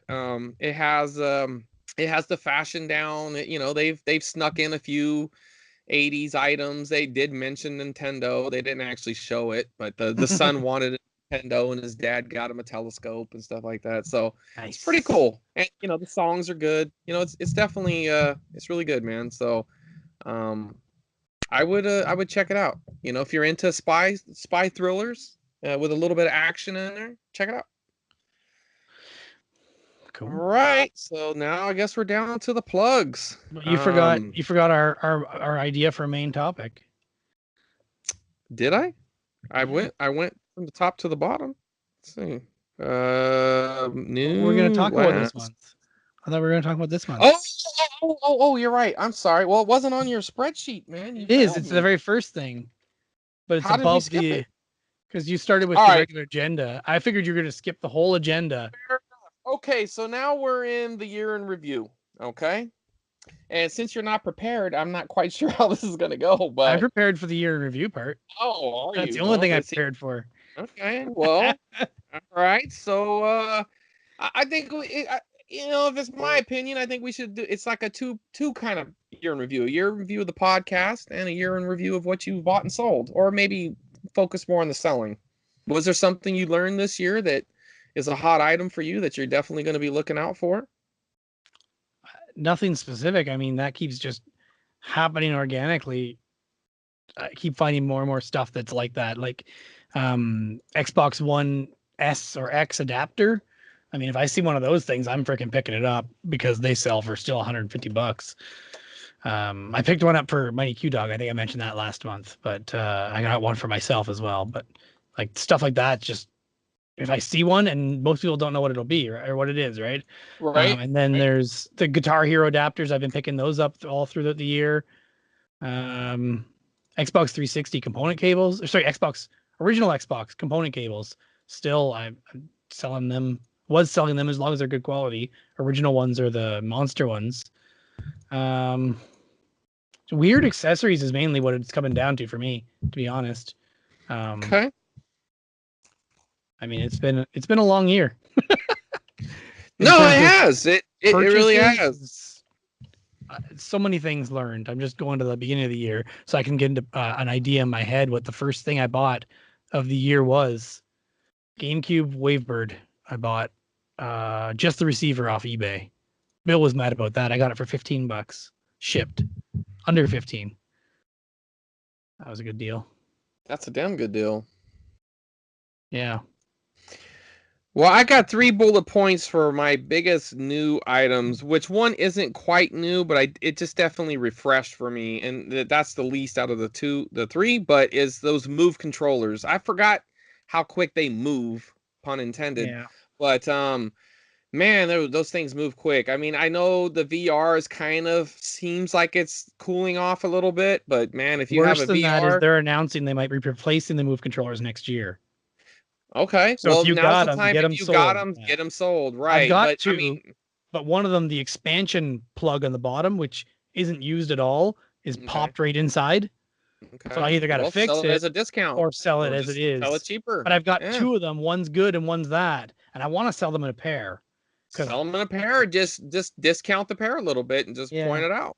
I mean, that's what I would do. Get it up, get it posted. If you I'll really open it up and check how it is. Now, is there a release date on those? Did you see when the date might be? So they're announcing next year what the replacement's going to be. All right, it's probably a while off. There's still some time. So I say if you see them, buy them because they do sell fast. You're going to you're going to get $20 a piece plus shipping unless you're doing it wrong. And a minimum and a maximum, you can get 30. In my experiences, and I've listed pairs for 40 plus shipping, and they've sold within minutes. So they're very fast sellers. If you want quick money, quick flips, pick them up, get them listed quickly. You know, you really don't have to test them. Just make sure they charge. Yeah, so I mean, I sold 2 of them for 60, a pair of 2 for 60 Canadian, which was kind of low. Which is, yeah. I mean, but that's about, I forget what the the conversion rate is to American. Yeah, but now is that 60 shipped or is that 60 plus shipping? That's plus shipping. Yeah. Okay, well then you did really good. You're pushing the market, and that's great. You know what I mean? Like I say, push it, man, if you can. Don't kill the market, push the market, right? So that would be that's 45 bucks American. Yeah, so that's about, but I know, but when I listed them 40 plus shipping, I was pricing them to sell quick. I could have got another $5. I knew I could have got a little more, but it was a quick flip. You know what I mean? Like I had bought a lot that weekend. I wanted to get some money back fast. I was okay with undercutting it just a little bit. Like I'm not going to destroy the market because I'm going to buy more. Especially that's a tip that I've always said before. If you got something you know you're going to continue to buy, don't destroy the market. You know what I mean? Because you're just hurting yourself in the future. Now, if it's something you don't think you'll ever come across, it's a very unique item, it's pretty much a one-time shot, okay, do your thing. Sell it for what you think you need to get out of it. But if it's something you come across a lot, like these Move controllers, I'm not going to sell them for like a pair for 30. Why would I do that? And I see it. I go through the completed listings. I see where some people have attempted to destroy the market, you know, which is great for the consumer. Don't get me wrong. I'm a consumer too. You know what I mean? I understand that. But when you're trying to build your collection this way, you're trying to get maximum value or close to it. So keep that in mind. Those electronic drum machines, I'm gonna tell you what, I'm never gonna miss one of those. And those things sold so quick and it's such a high price.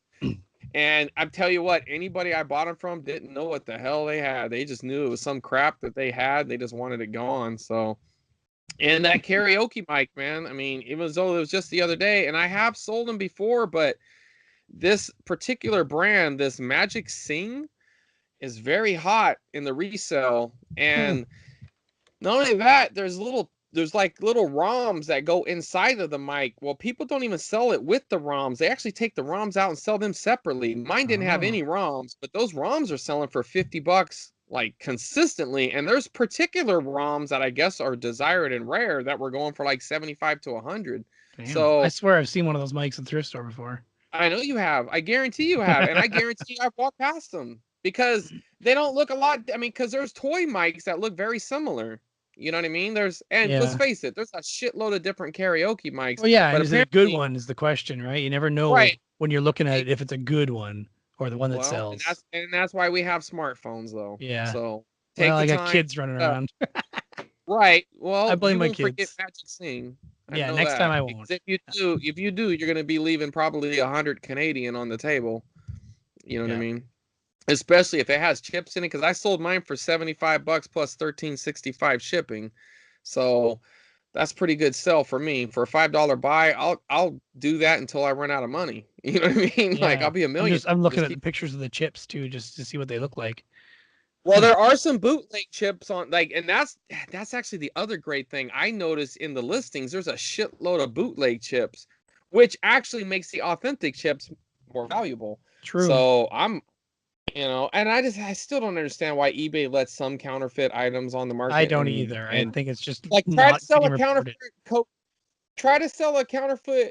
Coach purse or a pair of Beats headphones that are counterfeit and see how long that lasts. It won't last 2 minutes. They'll yank it and give you a warning fast. And if you do it again, you'll get one of those strikes. You'll get the notes from that division that you never want to hear from. That I can't remember. It's got some fancy name. Yeah, you don't want to get a letter from that though, because you're in trouble. And they'll hit you with a suspended account, and you don't want that. I mean, especially if you value your account like I do mine, you don't want to get that. Yeah, the Vero program. You don't want to get an email from them. If you get an email from them, you're in some hot water. So definitely make sure you don't sell counterfeit items. I don't care if it's your second time right from Nintendo.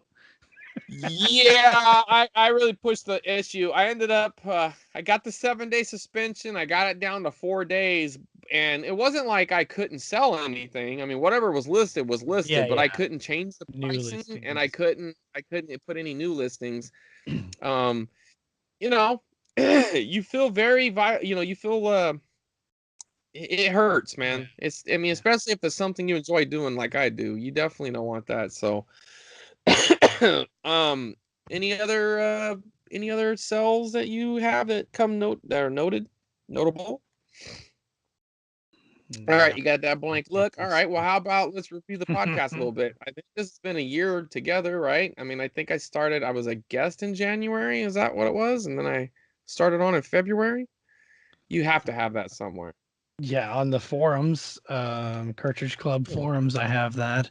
I was just looking quickly at things that I sold recently, and something popped out or came to mind, which was Seiji from the Bonus Barrel podcast was looking for Hello Kitty cruisers, and I had someone posted it locally here for $70. So I messaged Seiji and asked if he was interested. It was sealed, brand new, never even opened. I asked Seiji if he was interested. He said yeah. So I actually asked the guy if he'd take 60, and he did. And I picked it up that night and then shipped it out to Seiji like a couple days later. So that worked out well. I got no profit. I just sold it to Seiji for what I bought it for. Just happy to hook him up because he was mentioning how his Wii U collection was kind of going stale. So that I think helped him out, and it was fun to do and get to talk to him more because I don't talk to him very often. So you were on episode 8. I was in November. Okay. Yeah, that was my first episode with Curtis. That was episode 8, and you I came believe back on February. Yes, I think April. March. Nope, March. March was my first. So we had 1, 2, 3, 4, 5, 6, 7, 8, 9. This will be our 10th episode together. 11th if you count the. I didn't get you anything. Well, I'm gonna expect something at 2 more episodes. That will be our 1-year anniversary. So I expect something. I'll send you an e-greeting card. Those things still exist. I'm sure they do. Man, I remember when that was something, man. Oh boy, the company I work for still generates one every Christmas to send out to customers. I don't know why. Yeah, it's weird. Anyway, what else? Yeah, numbers. So do you have any actual numbers from this year? I do. Did you tally up your eBay sales?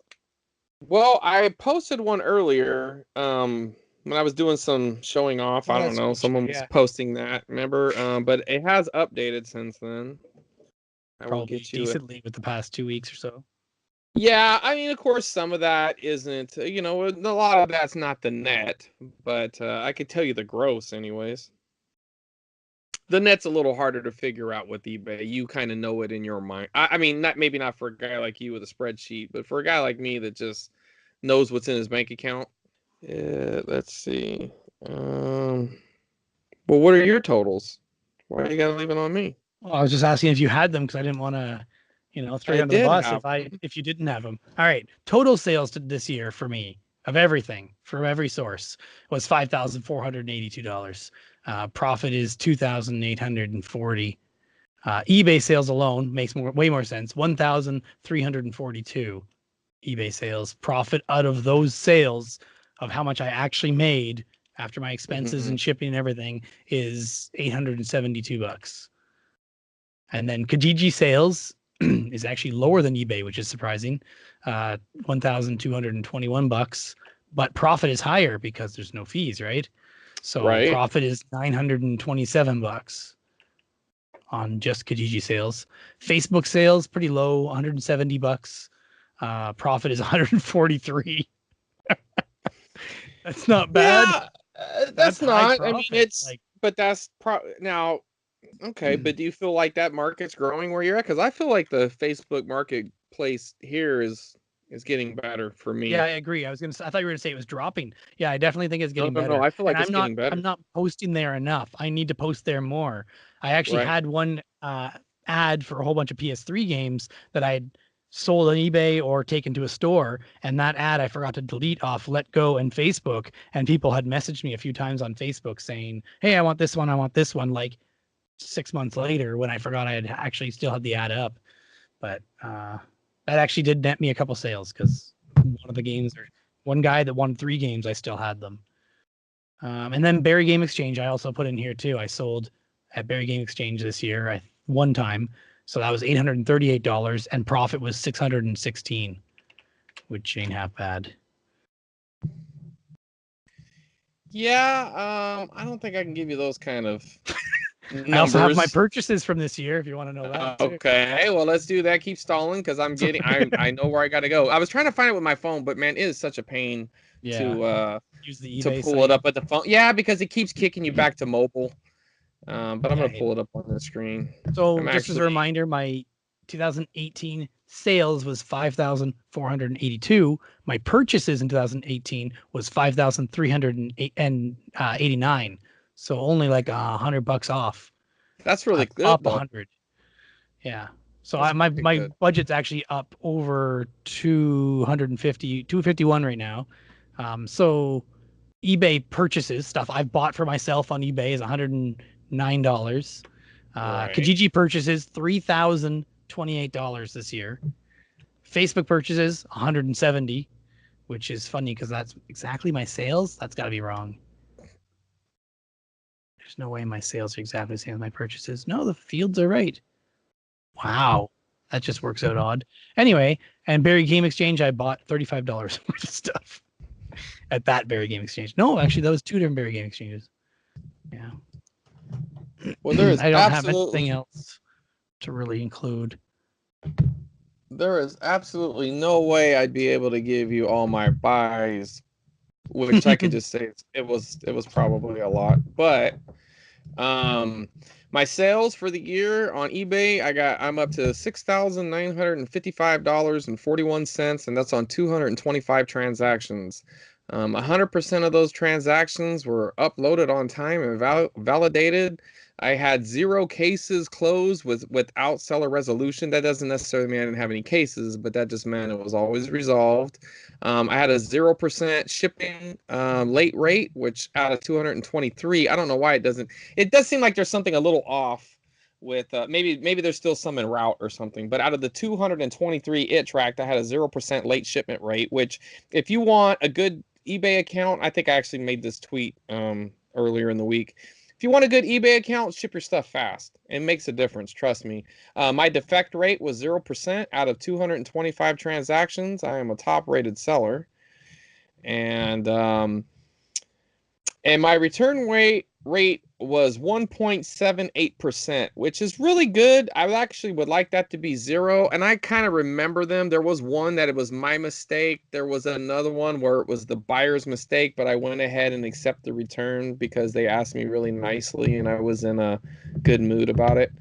I don't remember the other two, to be honest. It must not have been anything because it wasn't I must have just let them. I think one bought a garage door opener and it wouldn't work with theirs. And I was just like, you know what? If you pay the shipping, I'll take it back because you should have read it. But there's a couple of times where I'm really kind and I'll just take a return, even though I have it listed as no return, because sometimes it's just not worth the hassle. But it's rarely do I have to worry about that. So, make good listings, make your post accurate, and you're good. Let's see. My grand total of to date since I've been on eBay is 802 sales with a grand total of $25,802.91 of business, which might not mean shit to some of the big time ballers, but to me, man, that's a lot of extra money. And of course, that's not gross. That's not net. That's gross. So even if it was half of that, I'm happy with that. But I'm always adding more listings and selling more, and I know I'm averaging about $1,500 a month this year, and that's American, and that's that's exactly where I'd like to be. I mean, I don't mind pushing it a little higher, but obviously I don't want to get to a point where it kicks me into a higher tax bracket either. Sometimes that might not be worth it. But that is my totals. As far as our version of Kijiji would be Craigslist. I might have made a sale or two on Craigslist earlier in the year. I don't really sell on Craigslist no more. I'm more likely to go with OfferUp or Let's Go.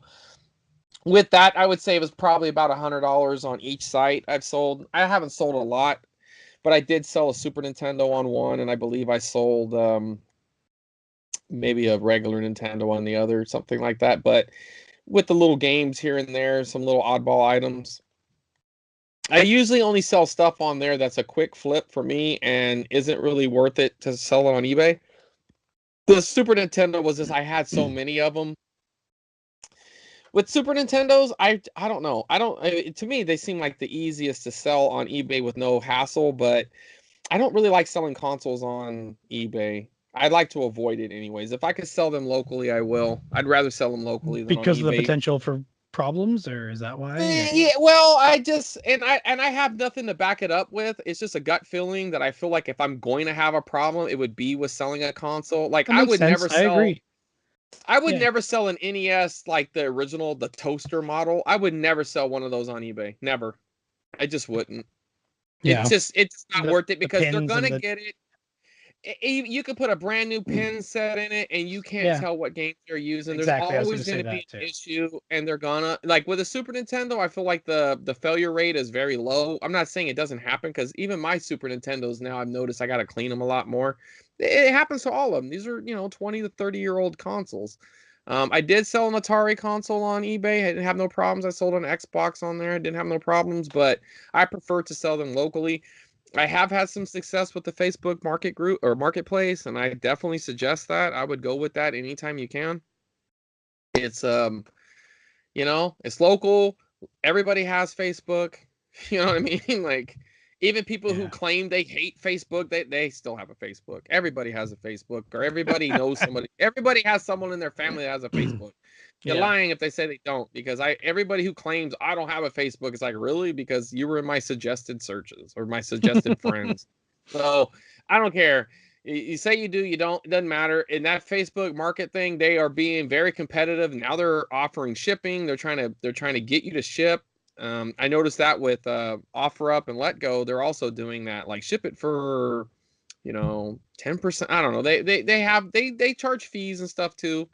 So they're definitely trying to bite into eBay's market. eBay is always going to be the king, I think. If anybody is going to challenge eBay, it will be Facebook, though. You know what I mean? Yeah. They have the user base. They have the money to put into it too. But they have the money to put into it, but they got the user base. They have more users on Facebook than any other entity. Period. So there's nothing else. Let's say you wanted to say like Reddit to compete or something like that. They don't have the numbers either, but I'm just saying as an example, then they have numbers of people, not enough, but they may not have enough capital to invest in a good system, whereas Facebook definitely does have that, right? Absolutely. And Facebook can take the hit because they already have built-in advertisers. So they already have a built-in revenue. You know what I mean? And, it's funny because people, I remember one time, and I'm not saying this is an original thought because I'm sure someone else got there as well, but, they say, well, how is Twitter and Facebook a thing? They're not selling anything. Yeah, they are. They're selling you. You're the product. Yeah. You're the product. So don't think you're not. And I'm sure most people have wisened up to that over the last few years, especially when you have Zuckerberg out in front of Congress and everything. But you're the product. So they're going to be there. Facebook isn't going anywhere. They got all that negative heat, and I guarantee you their numbers are just fine. You know what I mean? They're not closing the doors in Silicon Valley. They're going to be fine. So I think it's a great alternative. I don't know. I haven't shipped anything through Facebook. I imagine they just interface with the post office just like eBay does.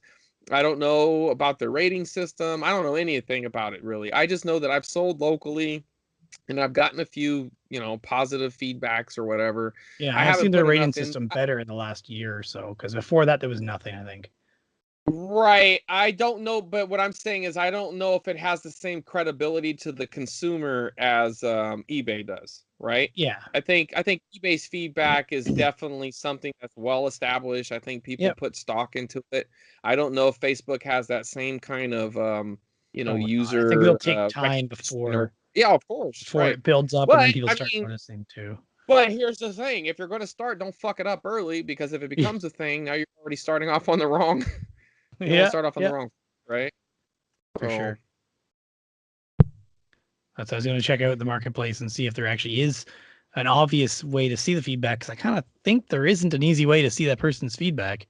I haven't noticed it. I just noticed No. my feedback. I see seller information and there's their name, but right. if you click on their name, then it shows like a seller profile, but still I don't see feedback for this person I randomly picked.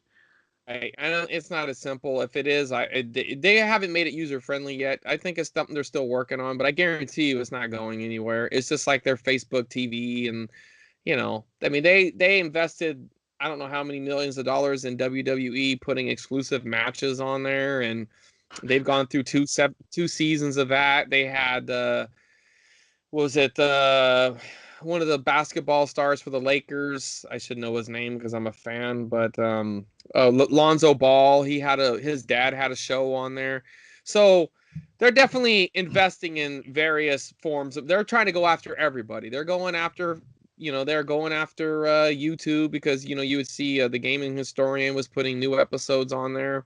I think he decided to stop doing that, but it was a thing and people were live streaming on there, so they're going after Twitch. They're going after everything. They're like Walmart. They're gonna have a gas station, a pharmacy, a shoe store, a grocery store, eye doctor. They're gonna have it all. They're Every gonna have their feature all in one of it. place. Yeah, they're gonna do that. So it's something I think everybody should, in this next year, I think you should be really considering as a viable option. If they start beating, I'll tell you right now, they're going to do a Walmart strategy. They're going to beat eBay on fees. That'll be their first strategy. You know what I mean? Because they already have the user base.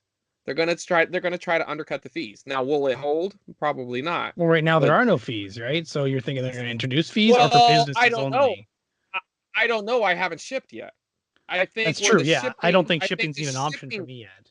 I think the shipping part might be where they say, "Well, listen, we'll ship it for you, but we want, whatever X amount of percent."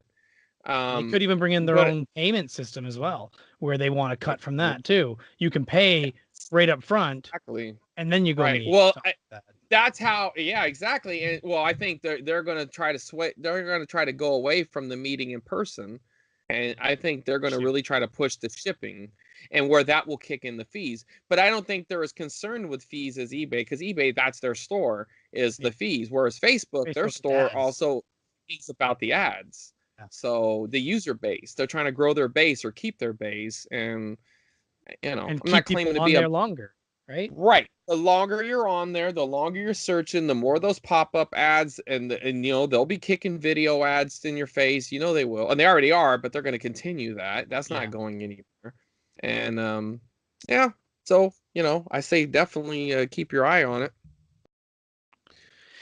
So this is something I noticed. I don't know if you saw my Twitter tweet about it, but I saw a just unrelated but in the vein of selling, somebody posted on Kijiji. I'm curious if this is a new trend or not. I'd heard about it a lot on eBay a while ago, but a mystery box. This guy posted a shoebox, which is just a Nike shoebox, says contains 15 items, some electronics, couple video games, couple shirts, hats, plus some other items. Bunch of items are new. Everything is in great shape. Everything together valued over $50. Would be perfect gift. And he's asking $30 for it. And this is on Facebook. He has it posted, and he has it on Kijiji as well. And I don't understand the mystery box thing. I'd love to be able to pack one with a bunch of junk. Right. You know what the mystery is why anybody buys it. Yeah, right? That's the mystery. To me, the mystery box is bullshit. It always has been bullshit, and it's an old game. I've seen them in every Facebook gaming group. I've seen them on Instagram, and I've never bought one because I don't like mysteries. Fuck mysteries. If I want a mystery, I'll watch a show or watch a movie. When I buy something, the only mystery should be is, how I talk myself into buying your crap. I don't want to be buying blind boxes. I mean, that's the same way I shop. I just can't believe that anyone's buying these. I'm curious how quickly this ad goes away, but it's a gambler. It's a gambling aspect. It's a gambler mentality, and I'm a gambler, but I like good gambles. I like smart intelligent gambler. All right. I mean, if I'm gonna really gamble, then I'm gonna go to a casino where I have an opportunity to make money, not junk. Because I mean, let's be honest, the mystery box is full of a bunch of crap, and they give you this, it's a $50 value. Sure. that silent service is worth $3. I don't want it. You know what I mean? Like, or your Pokemon stickers might have a value of $2. I don't want those. And you're adding up all this crap.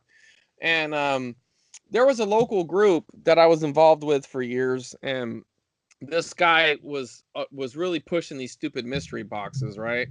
And this other guy tried to copy this guy. He bought one, and he did a live unboxing, and it was really exposure, you know, because this was the first guy to really kind of expose this fraud that was happening, which we all knew.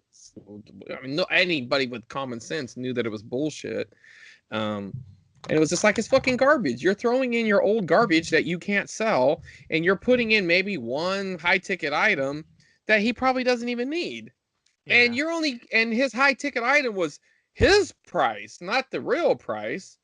Oh, This Mario 3, I sell it in my shop for $30. Well, fucking congratulations. Everybody else is out there buying it for $5. You know what I mean? Like, that's a bullshit way to look at it. So yeah, I don't deal with mystery boxes. Yeah, I wouldn't either. I hope it doesn't become more popular. All right. Now you're eating a sandwich. Sorry, man. This is your supper time. I don't blame you, but I haven't eaten dinner. Well, it wouldn't be one of our podcasts if I didn't eat something. That's true. It's true. You're not wrong. Yep. I mean, come on. All right, one bite wasn't going to hurt the show. So what else? You got any other lasting moments from our? See, this is where a real host would put in some audio clips of your favorite moments, but I don't think you did that. I don't from the stream, you mean, or from the last year? Oh, you mean from last year? Our show, yeah. I usually take any good moments and I put them at the end of the episode. Well, I should just go grab all the bonus episode stuff from all the other episodes. Throw in all the great moments. Well, some of my favorite guests, I really did enjoy having Bill on there, and this doesn't mean anybody. Just because I didn't say anything doesn't mean that you weren't they're all my favorites, but I really did enjoy having Bill. I thought that was great. New Jersey Net Retro. You know, that was one of our my first guest was a New Jersey Retro, and I kind of miss him. I don't really see him posting much anymore. So if you're out there, New Jersey Retro, you know, jump back in the community, he's still man. Listening. I think he said he drives a truck, so I think he might still be listening. He just doesn't participate because he's got a new kid, and well, kid's probably almost a year old now. Yeah, but it was like, man, I feel like I hardly knew you. You know, I really started getting into him after that episode. I was like, man, I think we were following each other. I'm pretty sure we were, but he might have just been one of those guys that went under the radar. He doesn't use Twitter much. He usually uses Facebook. That's probably maybe that's what it was. But I remember, like, when I started going back through his tweets, I'm like, well, shit, man, this guy's got some cool stuff. Yeah, and he has some good hunting strategies too. So I thought that was very informative. Yeah. And we had my buddy Jay on, you know, guy who never misses a moment to pump himself up, but I did talk about his plight. He did end up settling that lawsuit scam against him. He did have to shut down. He can't use that name anymore, which I never thought it was a strong brand name anyways, the Jay's Game Shack, but you know, it was strong for him. He's trying something new. He is moving, so he's moving a town over. I haven't talked to him in about a month and a half or something, but so to wrap up that story anyway. Yeah. He did end up settling it, but I mean, it was a lesson learned, and I have to say, man, I never really quite told him the whole "I told you so," but I did tell him so. I told him, man, if you run businesses out of your house, there are problems. And one of them is, you know, ADA, you know, you have someone who's disabled, you better make sure you're compliant. And he learned the hard way. Of course, Eric, the Mighty Q Dog, it was great to talk to him. I mean, I felt like this year for me personally, I've gotten to know Eric a lot better, spending a couple days with him and in Phoenix and his lovely wife. Hotel room with him. Yeah. It's great. No, I mean, he was exactly what I expected. I mean, so was Melissa, and I mean that in the best possible way ever. It actually exceeded my expectations in that regards, I think. I mean, in a positive way. I hope that comes off right, because I mean it. I think so. I mean that. I mean that totally complimentary. It's a really good guy, straight up guy. Really enjoyed spending time with them, and also the Latin legend. I mean, that was another guy I felt like I really got to know well in that trip, and that was a lot of fun. Even though I haven't seen Julian as much online, I think he's probably busy with school and stuff like that. But or we just haven't crossed paths as much. But I do enjoy Julian, and I think he said he was changing jobs too. That probably doesn't help with time, right? No, it doesn't. School and job. You got to manage. And of course, in October we had Rich on, the single banana who always go to. He's my go-to guy for Atari stuff. I always like mixing it up with him on the Atari thing. And of course, the RF Generation, man, they got a great website. I really wish I can get into more. That's one of those things where, man, if I would have discovered that a few years before I did, I think I would have been deep into that community. And it's nothing to do with them. It's me just distributing my time. You know what I mean? Yeah. But I really do enjoy. Every time I gone on there, I always see something really cool on that site. So if you haven't gone to the RF Generation website, you really should, because these guys have a really large database of information that really does help. I mean, we're talking like deep cuts, man, like variants and glitches and all kinds of cool stuff. And they're always doing competitions and gaming competitions on there, and I just think it's really cool. And their podcast is good too. I always enjoy hearing it. It's not as, I don't think it comes off as much as it used to, but every time it pops up, I'm into it, man. Yep. All right. Well, do you have any reflection on any of that, or are you just gonna say yep? I'm just gonna say yep to you, and I said some other things, but that's I know. I can't believe the podcast is still going. I mean, if I hadn't got you in here, I don't think I'd still be doing the podcast. I was having a hard time finding people like that I thought would have some more to add, and I didn't want to repeat guests too much, but I mean, it's been working out well, and your input, let alone your contribution, makes it happen. Because if I was just doing this myself, I'd be burned out by now, and I'd have nothing else to add. Like tips, I have a hard enough time coming up with tips these days, but yeah.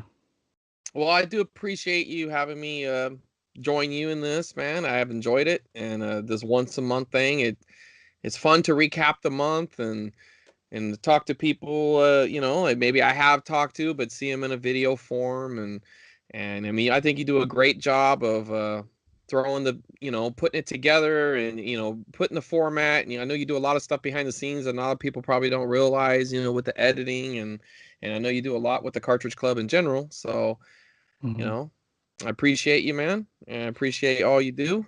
It's that time of year, right? And reflection and giving out props to people who deserve it. And I mean, you really do, man. And I try to bring everything I can every time we record, and I do everything I can to irritate you and take the podcast in a direction you didn't want. But I think that adds a little bit to it. So it does, definitely does.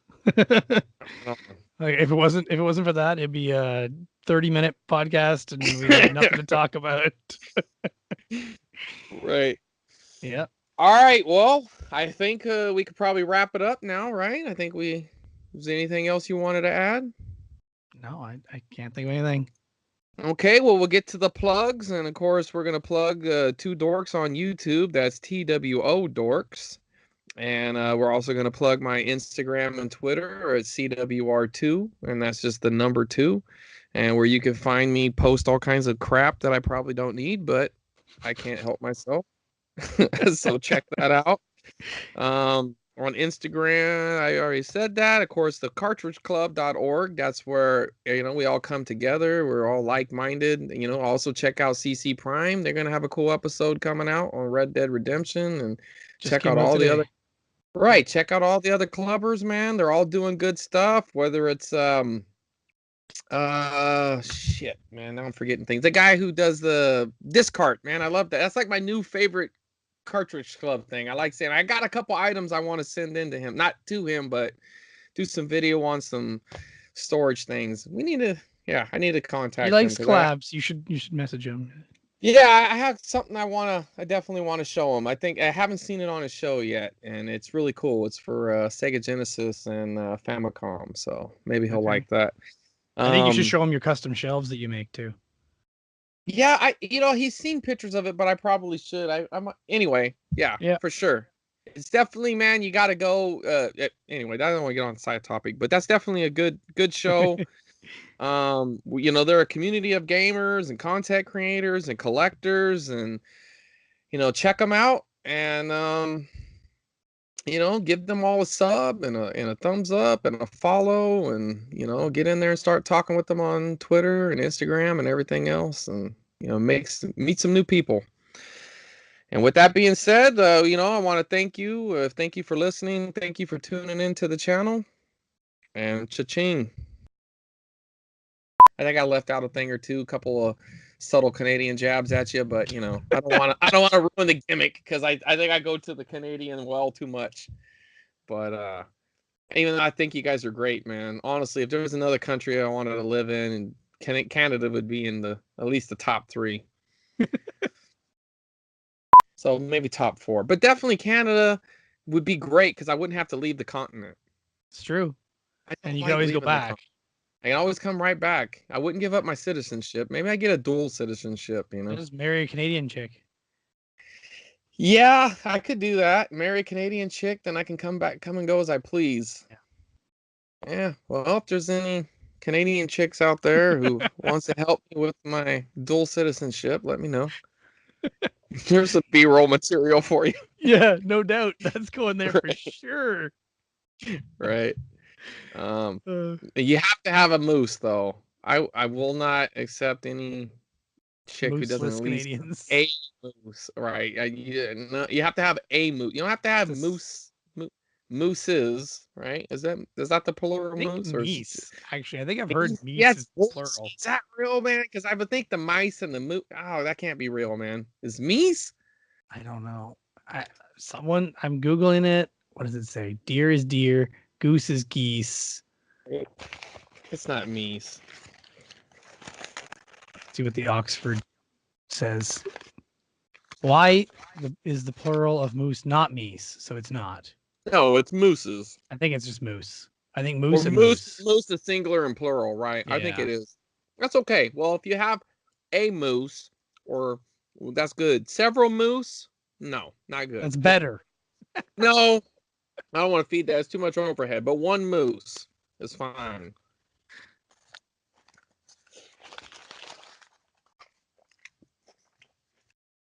And you have to know how to make that poontang stuff or whatever it is. What is it? Is it poon? What is it? You know what I'm talking about. That poutine. There you go. You have to know how to make... That's something very different. Right. Well, good poontang, and you have to know how to make poutine. See, that makes more sense. At least it's grammatically correct. You have to know how to do that, I guess. And that's about and shuffleboard. Shuffleboard? Right? No, not shuffleboard. No, not shuffleboard. That's what we do. Curling. You guys curling. You have to know how to curl. Not lifting curling. You have to know actually how to push that little thing. Right. Right. Those are my requirements. And all your teeth.